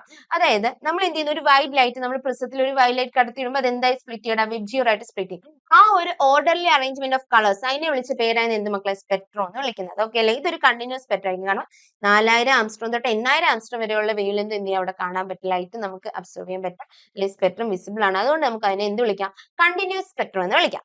നമുക്ക് ടെസ്റ്റിൽ രണ്ട് സ്പെക്ട്രം നമുക്ക് പഠിക്കാം. അബ്സോർപ്ഷൻ സ്പെക്ട്രം ഉണ്ട്, അതുപോലെ എമിഷൻ സ്പെക്ട്രം ഉണ്ട്. എന്താ അബ്സോർപ്ഷൻ സ്പെക്ട്രം എന്ന് അറിയാമോ മക്കളെ? അതായത് വൈറ്റ് ലൈറ്റ് ഞാൻ എന്ത് ചെയ്യുന്നു, അതായത് ഞാൻ ഒരു ഇതിലെ ഹൈഡ്രജൻ ഗ്യാസ് എടുക്കാം, എന്നിട്ട് അതിലൂടെ ഞാൻ എന്ത് ചെയ്യാം, ലൈറ്റ് കടത്തിയിടുക, സ്പെക്ട്രം കടത്തിയിടുക. അങ്ങനെ കടത്തിയിടുമ്പോൾ എനിക്ക് മനസ്സിലാവും, കുറച്ച് ഈ ഒരു ഹൈഡ്രജൻ ഇറങ്ങി വരുമ്പോൾ ചിലയിടത്ത് ഡാർക്ക് ബാൻഡ്സ് ആയിരിക്കും, ചിലയിടത്ത് ലൈറ്റ് എന്ത് ചെയ്യും, അബ്സോർബ് ചെയ്താണ്. അങ്ങനെ ചിലയിടത്ത് ഈ ഡാർക്ക് ബാൻഡ്സ് കിട്ടുന്ന ഈ ഒരു സ്പെക്ട്രം, അതായത് സെർട്ടൺ വേവ്ലെങ്തിലുള്ളത് മാത്രമേ എന്ത് ചെയ്തിട്ടുള്ളൂ, അബ്സോർബ് ചെയ്തിട്ടുള്ളൂ. അങ്ങനെയുള്ള സ്പെക്ട്രത്തെ വിളിച്ച പേരാണ് അബ്സോർപ്ഷൻ സ്പെക്ട്രം. എന്താ മക്കളെ, അബ്സോർപ്ഷൻ സ്പെക്ട്രം എന്ന്. അതായത് ഞാൻ ഇപ്പൊ വരയ്ക്കുവാണെങ്കിൽ ഇത് n equal to 1, ഓക്കെ അല്ലേ. ഇത് n equal to 2, ഇത് n equal to 3. കണ്ടോ, എനർജി ലെവൽ കുറഞ്ഞു വരയ്ക്കണം. ഇത് n equal to 4. Absorption spectrum എന്ന് പറഞ്ഞാൽ ഇപ്പൊ ഈ n equal to 1 ഇരിക്കുന്ന ആള് എന്ത് ചെയ്യുന്നു, ഒരു സർട്ടൈൻ എമൗണ്ട് ഓഫ് എനർജി മേടിക്കുന്നു, ഒരു certain amount of energy absorb ചെയ്യുന്നു. അബ്സോർബ് ചെയ്ത് അതിന്റെ മാക്സിമം ലെവലിൽ പോയിരിക്കും. ഓക്കെ അല്ലേ. ചിലപ്പോൾ n equal to 1 ന്ന് n equal to 2 വരെ പോകുള്ളൂ, അല്ലെങ്കിൽ n equal to 1 നേരെ അത്രയും എനർജി എടുത്ത് n equal to 3 വരെ പോവാം, അല്ലെങ്കിൽ n equal to 1 ഇരിക്കുന്ന ആ ഒരു ഇലക്ട്രോൺ അത്രയും എനർജി എടുത്ത് n equal to 4 വരെ ചെയ്യും. അപ്പൊ ഇങ്ങനെ പോകുന്നതാണ് അബ്സോർപ്ഷൻ സ്പെക്ട്രം. അപ്പൊ അബ്സോർപ്ഷൻ സ്പെക്ട്രത്തിന്റെ പ്രത്യേകത എന്ന് പറഞ്ഞാൽ എന്താ, ഇതിനൊരു ഇന്റർമീഡിയറ്റ് ഇല്ല. അതായത് n equal to 1 ന്ന് 2 ചാടിയിട്ട് പിന്നെ 2 ന്ന് 3 ചാടാം, അങ്ങനെ ഒരു പോസിബിലിറ്റി ഇല്ല. ഒന്നെങ്കിൽ എന്താ, n equal to 1 ന്ന് ഡയറക്റ്റ് n equal to 2 അത്ര എനർജി എടുക്കുക, 2 ചാടുക, ഇല്ലെങ്കിൽ 3 ചാടാൻ പറ്റുന്ന അത്ര എനർജി അബ്സോർബ് ചെയ്യുക, 3 ചാടുക, അല്ലെങ്കിൽ 4 ചാടാൻ പറ്റുന്ന അത്ര എനർജി അബ്സോർബ് ചെയ്യുക, 4 ചാടുക. അല്ലാതെ ഇതിന്റെ ഇടയ്ക്കുള്ള ഇതൊന്നും എന്ത് ചെയ്യില്ലടാ, നമുക്ക് സ്പെക്ട്രം കിട്ടത്തില്ല. അങ്ങനെ കിട്ടുന്ന സ്പെക്ട്രം ആണ് എന്ത് മക്കളെ, അബ്സോർപ്ഷൻ സ്പെക്ട്രം എന്ന് പറയുന്നത്. എന്താ, അബ്സോർപ്ഷൻ സ്പെക്ട്രം. ഓക്കെ അല്ലേ. അപ്പൊ ഇനി എമിഷൻ സ്പെക്ട്രം എന്തായിരിക്കും? ഇങ്ങനെ അബ്സോർപ്ഷൻ സ്പെക്ട്രം നടന്നല്ലോ, അബ്സോർപ്ഷൻ സ്പെക്ട്രം നടന്ന് ഇപ്പൊ ഇത് ഓരോ ഇലക്ട്രോൺ ഇവിടെ ഈ 2 ലും 3 ലും 4 ലും ഒക്കെ പോയിരിക്കുമല്ലേ. ആ ഇരിക്കുന്ന ആ ഇലക്ട്രോൺസ് എന്ത് ചെയ്യടാ, തിരിച്ച് ജമ്പ് ചെയ്യും. തിരിച്ച് എന്ത് ചെയ്യും മക്കളെ, ജമ്പ് ചെയ്യും. തിരിച്ച് ജമ്പ് ചെയ്യുമ്പോൾ അവർക്ക് എല്ലായിടത്തോട്ടും ജമ്പ് ചെയ്യാം. ഓക്കെ അല്ലേ. ഇത് 1, ഇത് 2, ഇത് 3, ഇത് 4, ഇത് 5 എന്നിരിക്കട്ടെ. അപ്പൊ ഇവിടെ ഇരിക്കുന്ന ഇലക്ട്രോൺ ഇങ്ങോട്ട് ചാടാം, അതായത് 2 ചാടാം, അവിടെ നിന്ന് തന്നെ എന്തിലോട്ട് ചാടാം, 3 ചാടാം, 4 ചാടാം, 1 ചാടാം. അതായത് എല്ലാ പോസിബിളിലും നമുക്ക് എന്ത് കിട്ടും, സ്പെക്ട്രം കിട്ടും. ഓക്കെ അല്ലേ. അങ്ങനെയുള്ള സ്പെക്ട്രത്തെ വിളിച്ച പേരാണ് എന്ത് മക്കളെ, എമിഷൻ സ്പെക്ട്രം. നമുക്ക് ഈ ടെസ്റ്റിൽ നമ്മൾ പഠിക്കുന്ന എല്ലാ എമിഷൻ സ്പെക്ട്രത്തിന്റെ കേസുകൾ ക്വസ്റ്റ്യൻസ് വരുന്നത് ഒക്കെ എമിഷൻ സ്പെക്ട്രത്തിലാണ്. അപ്പോൾ വൺസ് അബ്സോർപ്ഷൻ നടന്നു കഴിയുമ്പോൾ അവർ എന്ത് ചെയ്യുന്നത്, എമിഷൻ സ്പെക്ട്രം ചെയ്യുന്നത്. ഇനി ഇതിന്റെ ഒരു എക്സ്പ്ലനേഷൻ പറയുകയാണെങ്കിൽ ഫോർ ഹൈഡ്രജൻ ആറ്റം ഇസഡിന്റെ വാല്യൂ 1 ആണ്. Heating electron absorbs energy and jumps to higher energy level. എന്ത് ചെയ്യും, അബ്സോർപ്ഷൻ സ്പെക്ട്രം നടന്ന് എനർജി ഹയർ ലെവലിലോട്ട് പോകും. Energy is very unstable in higher energy level. Excited സ്റ്റേറ്റിൽ എനർജി എന്തായിരിക്കും, വളരെ അൺസ്റ്റേബിൾ ആയിരിക്കും. അത് ഭയങ്കര എനർജി ആയിരിക്കും, അത് അൺസ്റ്റേബിൾ ആയിരിക്കും. So electron falls back to lower energy level, emitting energy in the form of radiations. Photons emit ചെയ്താൽ എന്ത് ചെയ്യും, ലോവർ എനർജി ലെവലിലോട്ട് ചാടും. Energy of such a photon is equal to difference in energy of 2 orbits in that transition. ആ ഒരു 2 ഓർബിറ്റിന്റെ ഇടയ്ക്കല്ലേ ആ ഒരു transition നടക്കുന്നത്. അവരുടെ എനർജി ഡിഫറൻസിന് ഈക്വൽ ആയിരിക്കും ആ എമിറ്റ് ചെയ്യുന്ന, ആ റേഡിയേറ്റ് ചെയ്യുന്ന ആ ഒരു ഫോട്ടോൺസ് എനർജി എന്ന് പറയുന്നത്. നമ്മൾ ഇന്നലെ പറഞ്ഞിരുന്നു h nu is equal to E2 minus E1 equal ആയിരിക്കും എന്നൊക്കെ നമ്മൾ പറഞ്ഞിരുന്നല്ലേ ആറ്റംസ് പഠിച്ചപ്പോ. അപ്പൊ അതാണ് ഇവിടെ പറയുന്നത്. ക്ലിയർ അല്ലേടാ? അപ്പൊ ഇത്രയാണ് നമ്മുടെ എമിഷൻ സ്പെക്ട്രം എന്ന് പറയുന്നത്. Find the total energy and wavelength of a photon emitted when an electron in hydrogen atom is transition from n equal to 3 to n equal to 1. അതായത് n equal to 3 ന്ന് n equal to 1 ഇവിടെ എന്ത് ചെയ്യുന്നത്? ഒരു photon emit ചെയ്യുന്നത്. അപ്പൊ ആ ഒരു ട്രാൻസിഷൻ നടത്തുമ്പോൾ ഒരു ഫോട്ടോൺ അവിടെ എമിറ്റ് ചെയ്യല്ലോ. നമ്മൾ പറഞ്ഞു ഒരു എനർജി ലെവലിൽ നിന്ന് അടുത്ത എനർജി ലെവലിലോട്ട് ചാടുമ്പോൾ എന്താ അവിടെ ഫോട്ടോൺസ് ആയിട്ട് റേഡിയേഷൻ ഫോട്ടോൺ ആയിട്ട് എമിറ്റ് ചെയ്യുമെന്ന് പറഞ്ഞായിരുന്നു. ആ എമിറ്റ് ചെയ്യുന്ന ആ ഒരു ഫോട്ടോണിന്റെ വേവ് ലെങ്തും ടോട്ടൽ എനർജിയും കണ്ടുപിടിക്കാനാ ക്വസ്റ്റ്യൻ. ഓക്കെ അല്ലേ?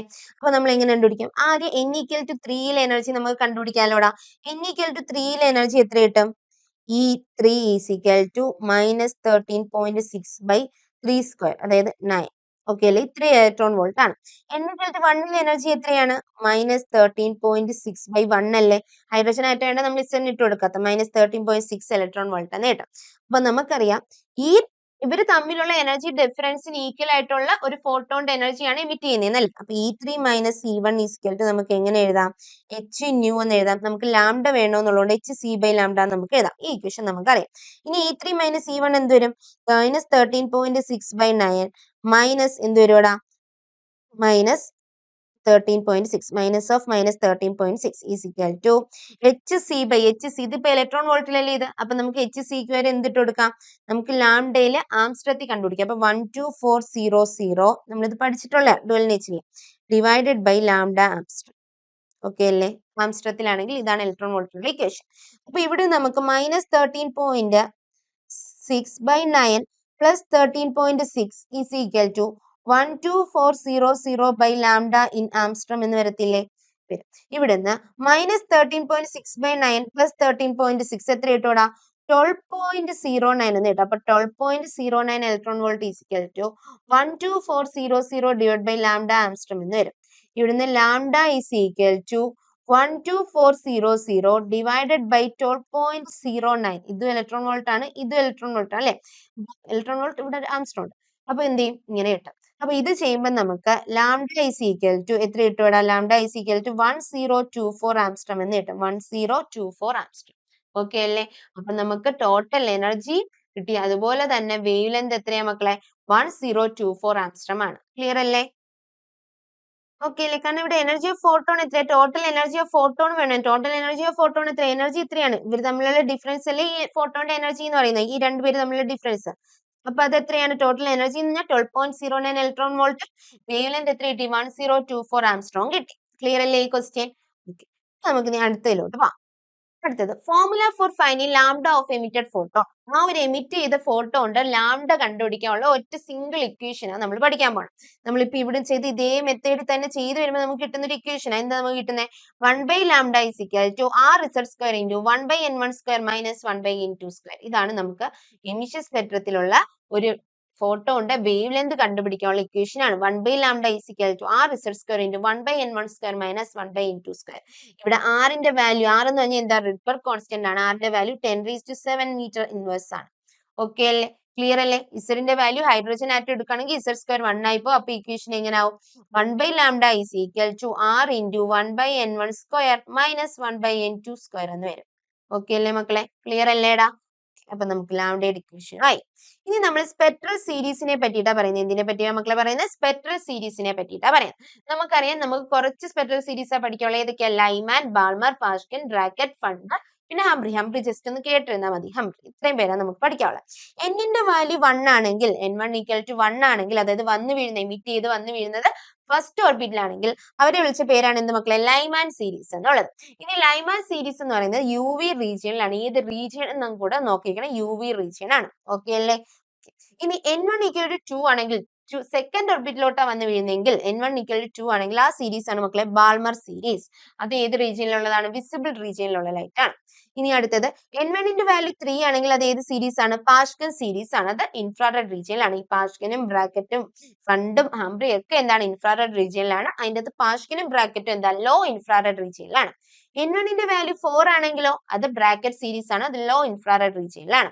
n1 ന്റെ വാല്യൂ 5 ആണെങ്കിൽ അത് ഏത് സീരീസ് ആണ് മക്കളെ? ഫണ്ട് സീരീസ് ആണ്. അവിടെ എന്താണ്? ഹൈലി ഉള്ള ഇൻഫ്രാറെഡ് റീജിയൻ ആണ്, ഹൈ ഇൻഫ്രാറെഡ് റീജിയൻ ആണ്. N1ന്റെ വാല്യൂ 6 ആകുമ്പോൾ ഏതാണ്, ഹംബ്രി സീരീസ് ആണ്, അത് ഹൈ ഇൻഫ്രാറെഡ് റീജിയൻ ആണ്. അപ്പൊ ഏതൊക്കെയുള്ള N1ന്റെ വാല്യൂ 1 ആണെങ്കിൽ ലൈമാൻ സീരീസ്, N1ന്റെ വാല്യൂ 2 ആണെങ്കിൽ ബാൾമർ സീരീസ്, N1ന്റെ വാല്യൂ 3 ആണെങ്കിൽ പാഷ്കൻ സീരീസ്, N1ന്റെ വാല്യൂ 4 ആണെങ്കിൽ ബ്രാക്കറ്റ് സീരീസ്, N1ന്റെ വാല്യൂ 5 ആണെങ്കിൽ ഫണ്ട്, N1ന്റെ വാല്യൂ 6 ആണെങ്കിൽ ഹംബ്രി സീരീസ്. ഓക്കെ അല്ലേ, ക്ലിയർ അല്ലേടാ? അപ്പൊ നമ്മള് അതും പറഞ്ഞു കഴിഞ്ഞു, സ്പെക്ട്രൽ സീരീസിനെ പറ്റി പറഞ്ഞു. ഇനി നമുക്ക് കുറച്ച് ക്വസ്റ്റ്യൻസ് ചെയ്യാലോ.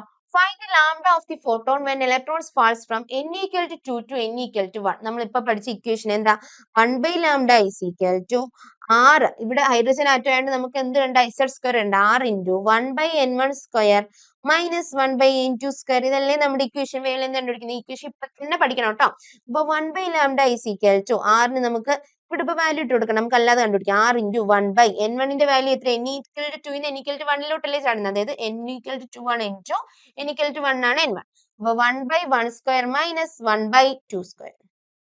അപ്പൊ എത്ര കിട്ടാ, 1 by lambda is equal to r into 1 minus 1 by 4 എന്ന് കിട്ടും. അപ്പൊ എത്ര കിട്ടും, 1 by lambda is equal to r into 3 by 4 എന്ന് കിട്ടും. ഇവിടെ നിന്ന് നമുക്ക് lambda is equal to എന്ത് കിട്ടും, 4 by 3r എന്ന് കിട്ടും. lambda is equal to 4 by 3.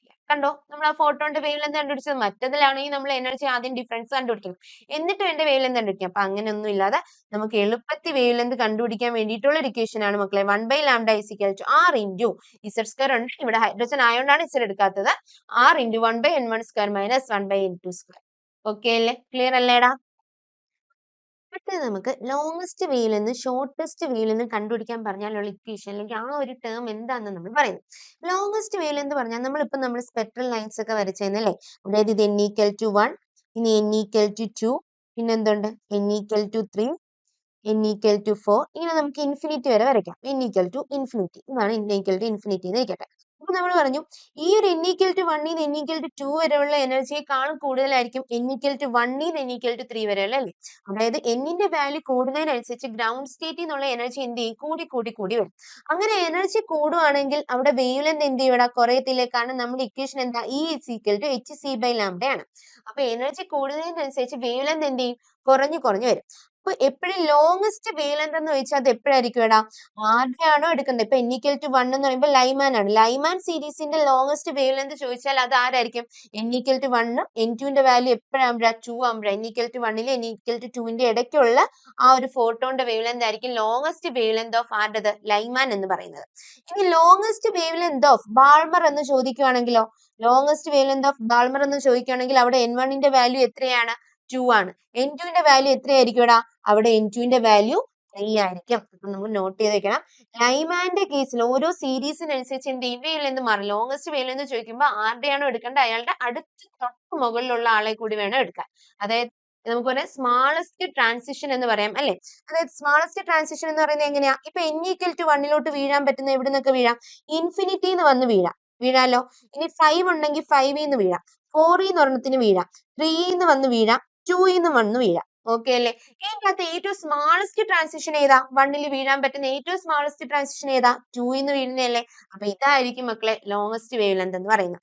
ഇനി ബാൾമറിന്റെ കേസ് എടുക്കുവാണെങ്കിലോ, ന്റെ വാല്യൂ 2 ആണെങ്കിൽ അവിടെ എവിടെ നിന്നൊക്കെ വീഴാം, ഇൻഫിനിറ്റിന്ന് വന്ന് വീഴാം, 4ന്ന് വീഴാം, 3ന്നും വീഴാം. അപ്പൊ ഇവിടെയുള്ള സ്മാളസ്റ്റ് ട്രാൻസിഷൻ എന്ന് പറഞ്ഞാൽ അത് n equal to 3 n equal to 2 വീഴുന്നതല്ലേ. അപ്പൊ ആ ഒരു സ്മാളസ്റ്റ് ട്രാൻസിഷൻ ആയിരിക്കും എന്ത് പ്രൊഡ്യൂസ് ചെയ്യുന്നത്, ലോങ്സ്റ്റ് വേവ് ലെങ്ത് പ്രൊഡ്യൂസ് ചെയ്യുന്നത്. അപ്പൊ ലൈമാന്റെ കേസിൽ ലോങ്സ്റ്റ് വേവ് ലെങ്ത് എടുക്കാൻ പറഞ്ഞാൽ n1ന്റെ വാല്യൂ ലൈമാൻ ആകുമ്പോൾ 1 തന്നെയാ, അവിടെ n2ന്റെ വാല്യൂ എന്താവും, n1 plus 1 അതായത് 2 ആയിരിക്കും. ബാൾമാന്റെ കേസ് ആകുമ്പോൾ ലോങ്സ്റ്റ് വേവ് ലെങ്ത് ചോദിച്ചാൽ അവിടെ n1ന്റെ വാല്യൂ എത്രയാണ്, 2 ആണ്. n2ന്റെ വാല്യൂ എന്ത് വരും, 2 plus 1 ആയിരിക്കും, അതായത് സ്മാളസ്റ്റ് ട്രാൻസിഷൻ. അപ്പൊ എത്ര, n2ന്റെ വാല്യൂ 3 വരും. ഇനി നമുക്ക് ബ്രാക്കറ്റ് സീരീസ് ആണെങ്കിലോ, ഇൻ കേസ് ബ്രാക്കറ്റ് സീരീസിന്റെ ലോങ്സ്റ്റ് വേവ് ലെങ്ത് ചോദിക്കുന്നെങ്കിൽ എന്ത് ചെയ്യടാ, n1ന്റെ വാല്യൂ അവിടെ എത്രയാണ്, ലൈമാൻ ബാൾമർ പാഷ്കൻ ബ്രാക്കറ്റ് എത്രയാ, 4 ആണ്. അപ്പൊ n2ന്റെ വാല്യൂ അവിടെ എത്രയായിരിക്കും, 4 plus 1 5 ആയിരിക്കും. അപ്പൊ ലോങ്സ്റ്റ് വേവ് ലെങ്ത് ആണ് ക്വസ്റ്റ്യൻ എങ്കിൽ എന്ത് ചെയ്യണം, നമ്മൾ n1ന്റെ വാല്യൂവിനോടൊപ്പം 1 കൂട്ടണം. അതായത് സ്മാളസ്റ്റ് ട്രാൻസിഷൻ ആണ് എപ്പോഴും എന്ത് പ്രൊഡ്യൂസ് ചെയ്യുന്നത്, ലോങ്സ്റ്റ് വേവ് ലെങ്ത് പ്രൊഡ്യൂസ് ചെയ്യുന്നത്. ഓക്കെ അല്ലേ. അപ്പൊ അതിന്റെ നേരെ ഓപ്പോസിറ്റ് ആയിരിക്കുമല്ലോ shortest wave length. Smallest transition ആണ് ലോങ്സ്റ്റ് വേവ് ലെങ്ത് പ്രൊഡ്യൂസ് ചെയ്യുന്നതെങ്കിൽ ഏറ്റവും ഷോർട്ടസ്റ്റ് വേവ് ലെങ്ത് ആരായിരിക്കും പ്രൊഡ്യൂസ് ചെയ്യുന്നത്, ലാർജസ്റ്റ് ട്രാൻസിഷൻ ആയിരിക്കും. അപ്പൊ അത് എപ്പോഴും n2 എത്രയായിരിക്കും, ഇൻഫിനിറ്റി ആയിരിക്കും. അല്ലെ? അതായത് ലൈമാനിൽ വീഴാൻ പറ്റുന്ന ഏറ്റവും ലാർജസ്റ്റ് ട്രാൻസിഷൻ എന്ന് പറഞ്ഞാൽ അത് ഇൻഫിനിറ്റിന്ന് വന്ന് വീഴുന്നതാണ്. അതിനി ബാൾമറിന്റെ കേസ് ആയാലും ഇൻഫിനിറ്റിന്ന് വന്ന് വീഴുന്നതായിരിക്കും ഏറ്റവും ലാർജസ്റ്റ് ട്രാൻസിഷൻ. ഇനി പാഷ്കൻ ആയാലും ബ്രാക്കറ്റ് ആയാലും ഫണ്ട് ആയാലും ഹാംബ്രി ആയാലും ഏറ്റവും ലാർജസ്റ്റ് ട്രാൻസിഷൻ ചോദിച്ചാൽ അത് എപ്പോഴും എവിടെ നിന്ന് വന്ന് വീഴുന്നയാവോളാ? ഇൻഫിനിറ്റിന്ന് വന്ന് വീഴുന്നയാവോ. അപ്പൊ ഷോർട്ടസ്റ്റ് വേവ് ലെങ്ത് ചോദിച്ചാൽ അത് ലാർജസ്റ്റ് ട്രാൻസിഷൻ ആണ്. അവിടെ N2 ന്റെ വാല്യൂ എന്ത് വരും? ഇൻഫിനിറ്റി വരും. ഇനി ലോങ്സ്റ്റ് വേവ് ലെങ്ത് ചോദിച്ചാൽ അത് സ്മാളസ്റ്റ് ട്രാൻസിഷൻ ആണ്. അവിടെ N2 ന്റെ വാല്യൂ എന്ന് പറഞ്ഞാൽ എന്തായിരിക്കും? N1 + 1 ആയിരിക്കും. രണ്ട് കാര്യം ഓർത്തിരിക്കുക. കാരണം എപ്പോഴും നമുക്ക് ക്വസ്റ്റിനിൽ ചോദിക്കുന്നത് സ്മാളസ്റ്റ് വേവ് ലെങ്തിന്റെ റേഷ്യോ അല്ലെങ്കിൽ ലോങ്സ്റ്റ് വേവ് ലെങ്തിന്റെ റേഷ്യോ ഒക്കെ ആയിരിക്കും. അപ്പൊ ഈ രണ്ട് കാര്യം എന്ത് ചെയ്യണം? ഓർത്തിരിക്കണം. ഓക്കെ അല്ലേ? അപ്പൊ അത് വെച്ചിട്ടുള്ള ഒരു ക്വസ്റ്റ്യൻ ആയിരുന്നു. നോക്കി, find the shortest and longest wavelength of Balmer series for the hydrogen atom. അതായത് ഹൈഡ്രജൻ ആറ്റത്തിന്റെ ബാൾമർ സീരീസിന്റെ കേസിലുള്ള ഷോർട്ടസ്റ്റും ലോങ്സ്റ്റും വേവ് ലെങ്ത് കണ്ടുപിടിക്കാനാണ് ക്വസ്റ്റ്യൻ. അപ്പൊ നമുക്ക് ആദ്യം ഷോർട്ടസ്റ്റ് വേവ് ലെങ്ത് കണ്ടുപിടിക്കാം. ഷോർട്ടസ്റ്റ് വേവ് ലെങ്ത് കണ്ടുപിടിക്കാൻ ബാൾമറിന്റെ കേസ് അല്ലെ, ബാൾമറിന്റെ കേസിൽ N1 ന്റെ വാല്യൂ എത്രയായിരിക്കും മക്കളെ? ലൈമാനും ബാൾമറും എത്രയാ? N1 ന്റെ വാല്യൂ 2 ആണ്. അപ്പൊ N2 ന്റെ വാല്യൂ എത്രയാണ്? ഷോർട്ടസ്റ്റ് വേവ് ലെങ്ത് എന്ന് പറയുന്നത് എന്താണെന്ന് നമ്മൾ ഇവിടെ പറഞ്ഞത്? ഷോർട്ടസ്റ്റ് വേവ് ലെങ്ത് എന്ന് പറയുമ്പോൾ ലാർജസ്റ്റ് ട്രാൻസിഷൻ ആണ്. അപ്പൊ N2 ന്റെ വാല്യൂ ഇവിടെ എത്രയായിരിക്കും? ഇൻഫിനിറ്റി ആയിരിക്കുമല്ലോ. ഇനി നമുക്ക് ലാംഡ കണ്ടുപിടിച്ചൂടെ?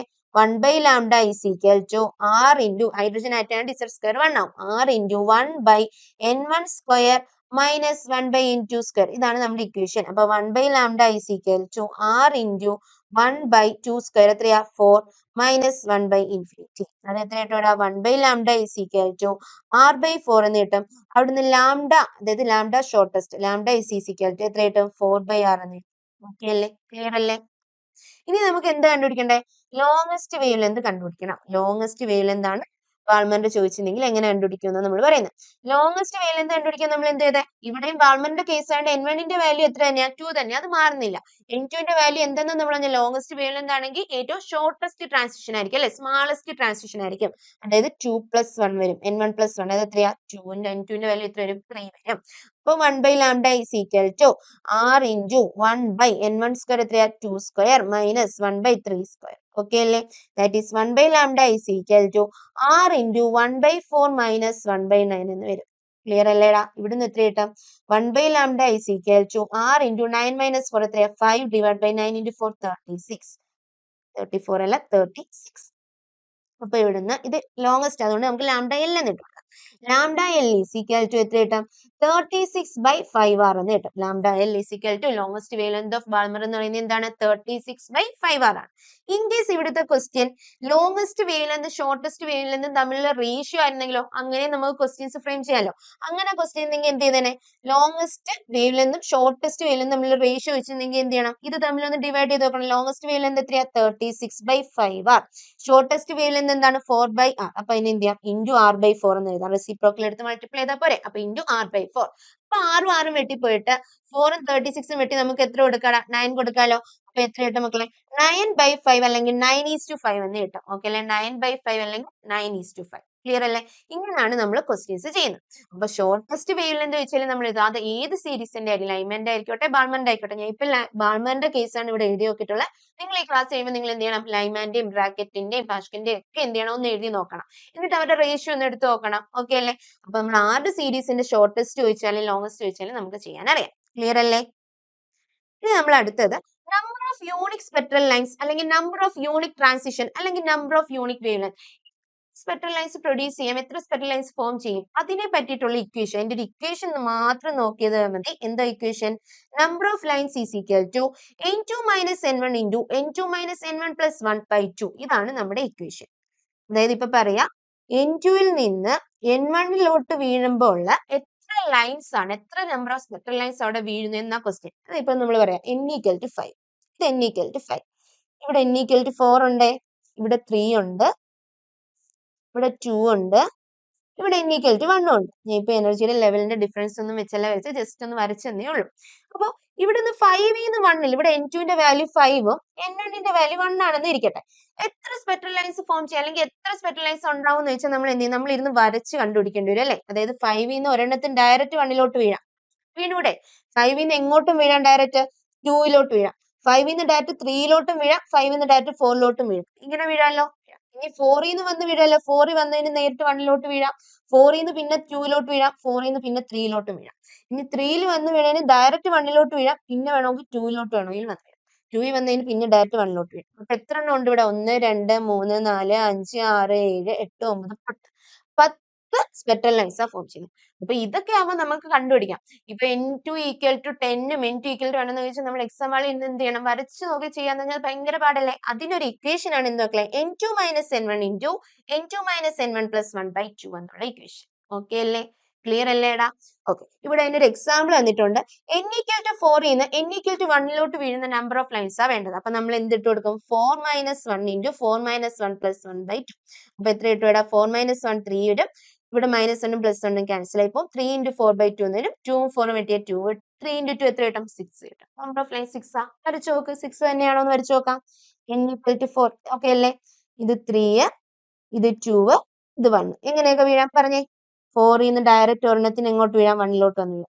അല്ലെങ്കിൽ 4 ന്ന് 2 വീഴാം. അല്ലെങ്കിൽ 4 ന്ന് 3 വീഴാം. 3 വന്ന ആൾക്ക് ഡയറക്റ്റ് 1 വീഴാം. അല്ലെങ്കിൽ 3 ന്ന് 2 വീഴാം. 2 വന്ന ആൾക്ക് 1 വീഴാം. കണ്ടോ? 1, 2, 3, 4, 5, 6. 6 സ്പെക്ട്രൽ ലൈൻസ് അല്ലേ ഉള്ളത്? ഓക്കെ അല്ലേടാ? അപ്പൊ ഈ ഇക്വേഷൻ മറക്കത്തില്ലല്ലോ. N2 minus N1 N2 minus N1 plus 1/. Clear അല്ലേ? N ഈക്വൽ ടു 3 ന്ന് N ഈക്വൽ ടു 1 വീഴുന്ന കണ്ടുപിടിച്ച് എന്ത് വരും? 3 മൈനസ് 1 ഇൻറ്റു 3 മൈനസ് 1 പ്ലസ് 1/2. അപ്പൊ എത്ര കിട്ടും? ഇവിടെ 3 മൈനസ് 1 2 വരും. 2 ഇൻറ്റു 3/2 എന്ന് വരും. 2ഉം 2ഉം വെട്ടിപ്പോവും. കണ്ടോ?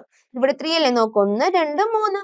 സോ 3 തന്നെ ആൻസർ. അപ്പൊ ഈ ഇക്വേഷൻ വളരെ ഇമ്പോർട്ടന്റ് ആണ്. നമ്പർ ഓഫ് സ്പെക്ട്രൽ ലൈൻസ് എന്ന് പറഞ്ഞാൽ N2 minus N1 into N2 minus N1 plus 1/. Clear അല്ലേടാ? ഓക്കെ അല്ലേ? ഓക്കെ. അപ്പൊ ഇത്രയാകുമ്പോ നമ്മുടെ എന്ത് ചെയ്യൂടാ?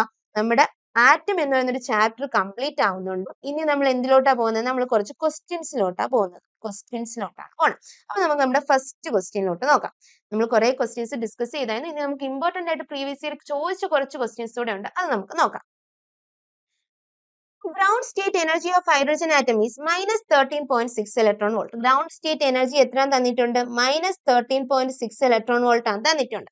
ഇനി energy needed to ionize hydrogen atom from its second excited state. Second excited stateൽ നിന്ന് ആ ഒരു ഹൈഡ്രജൻ ആറ്റത്തിൽ നിന്ന് അയനൈസ് ചെയ്യാൻ വേണ്ടിയിട്ടുള്ള ഒരു ഇലക്ട്രോൺ അയനൈസ് ചെയ്യാൻ വേണ്ടിയിട്ടുള്ള എനർജി എത്ര എണ്ണം വേണം? എത്ര എനർജി കൊടുക്കണം? അതാണ് ക്വസ്റ്റ്യൻ. അപ്പോൾ നമുക്ക് സെക്കൻഡ് എക്സൈറ്റഡ് സ്റ്റേറ്റ് എന്ന് പറഞ്ഞാൽ നമുക്കറിയാം എക്സൈറ്റഡ് സ്റ്റേറ്റ് എന്ന് പറഞ്ഞാൽ അത് 2 എടുക്കോ അതോ 3 എടുക്കോ? സെക്കൻഡ് എക്സൈറ്റഡ് സ്റ്റേറ്റ് എന്ന് പറയുമ്പോൾ ഇതിന്റെ വാല്യൂ എത്ര എടുക്കണം? 3 എടുക്കണമെന്ന് നമുക്കറിയാം. അപ്പൊ E = എന്ത് വരും? മൈനസ് 13.6/3² n സ്ക്വയർ അല്ലേ? ഹൈഡ്രജൻ ആറ്റം ഇസിന്റെ വാല്യൂ എടുക്കണ്ടല്ലോ. 3² എന്ന് വരും. ഇത് എത്ര കിട്ടും മക്കളെ? മൈനസ് 1.51 ഇലക്ട്രോൺ വോൾട്ട് എന്ന് വരും.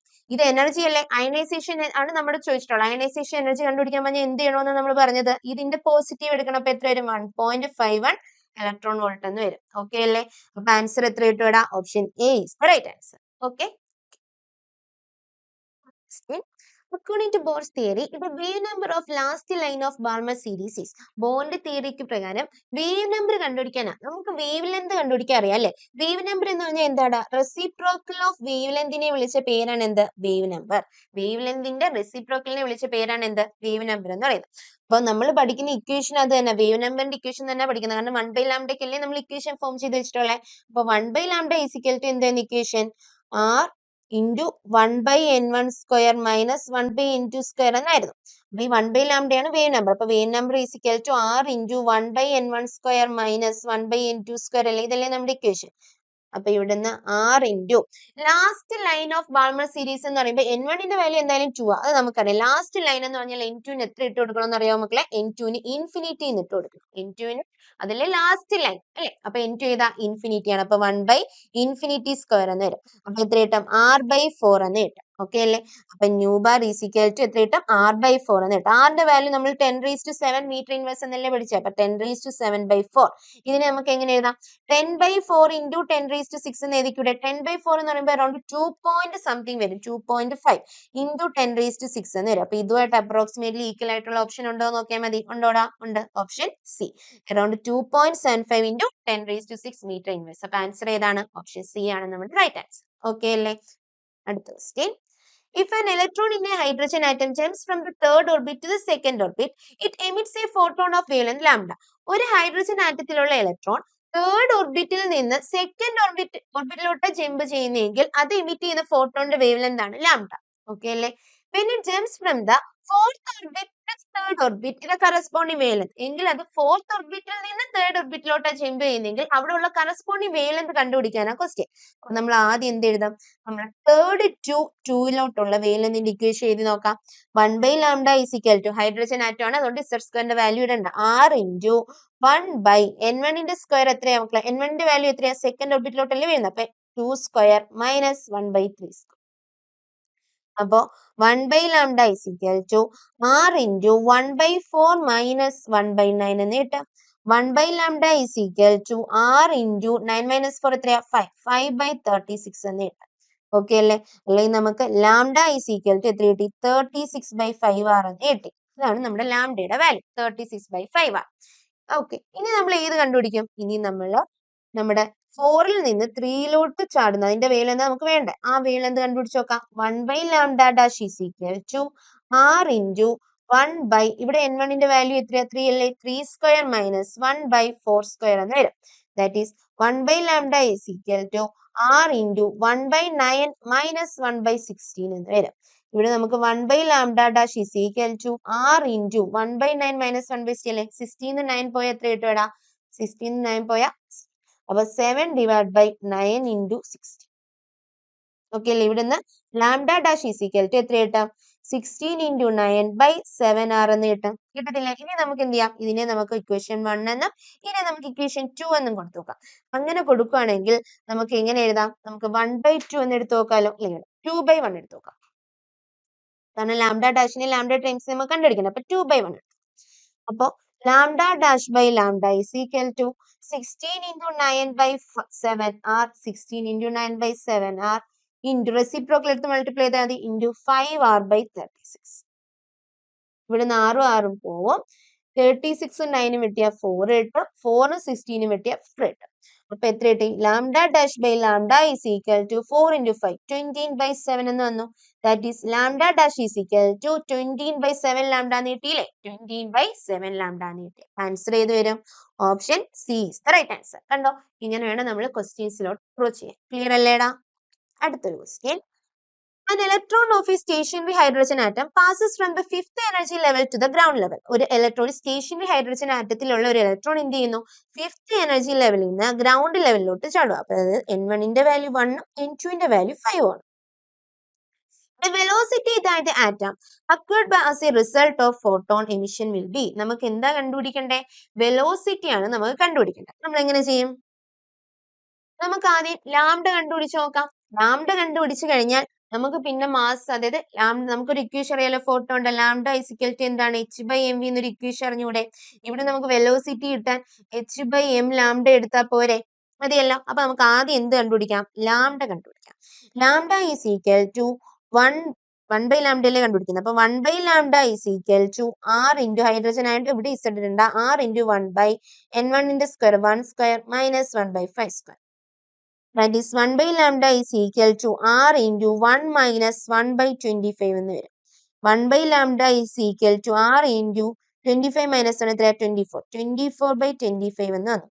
അപ്പൊ 1/λ എനിക്ക് എത്ര കിട്ടിയടാ? 24r/25 എന്ന് കിട്ടി. 1/λ അവിടെ ഇരിക്കട്ടെ. നമുക്ക് എന്താ കണ്ടുപിടിക്കേണ്ടത്? v അല്ലേ കണ്ടുപിടിക്കേണ്ടത്? വെലോസിറ്റി അല്ലേ നമ്മുടെ ക്വസ്റ്റ്യൻ. അപ്പൊ വെലോസിറ്റി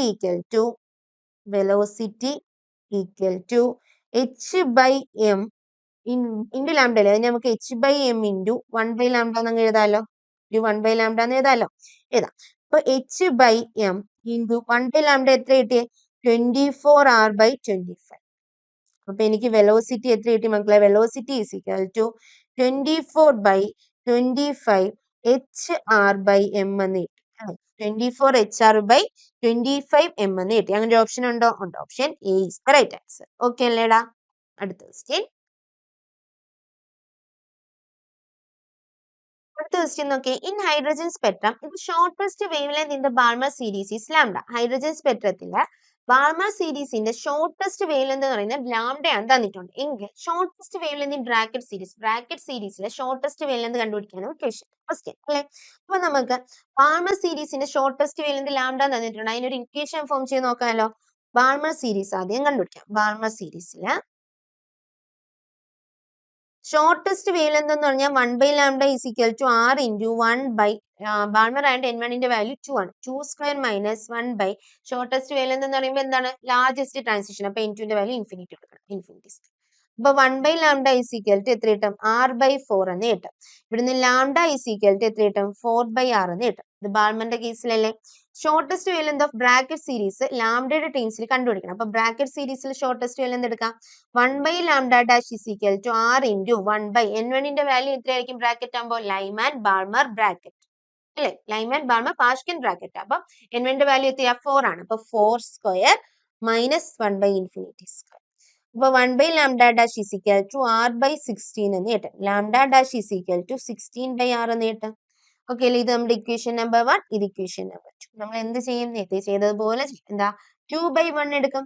2/1 എടുക്കുമ്പോൾ എന്ത് കിട്ടും lambda dash by lambda is equal to 16/r എന്ത് കിട്ടും ഇൻറ്റു r/4 എന്ന് വരും. 6 വെട്ടിപ്പോവും. Lambda dash by lambda is equal to എത്ര കിട്ടും 4 എന്ന് കിട്ടും. അവിടുന്ന് lambda dash is equal to എത്ര കിട്ടും മക്കളെ 4λ എന്ന് കിട്ടും. അപ്പൊ ആൻസർ എന്താണ് shortest wavelength of Brackett series in times of എന്താണ് ബാൾമർ സീരീസിന്റെ ഷോർട്ടസ്റ്റ് വേവ് ലെങ്ത് എന്ന് പറയുമ്പോൾ എന്ത് കിട്ടും ലാംഡ ഡാഷ് എന്ന് പറയുന്ന 4λ ഈക്വലായി കിട്ടും.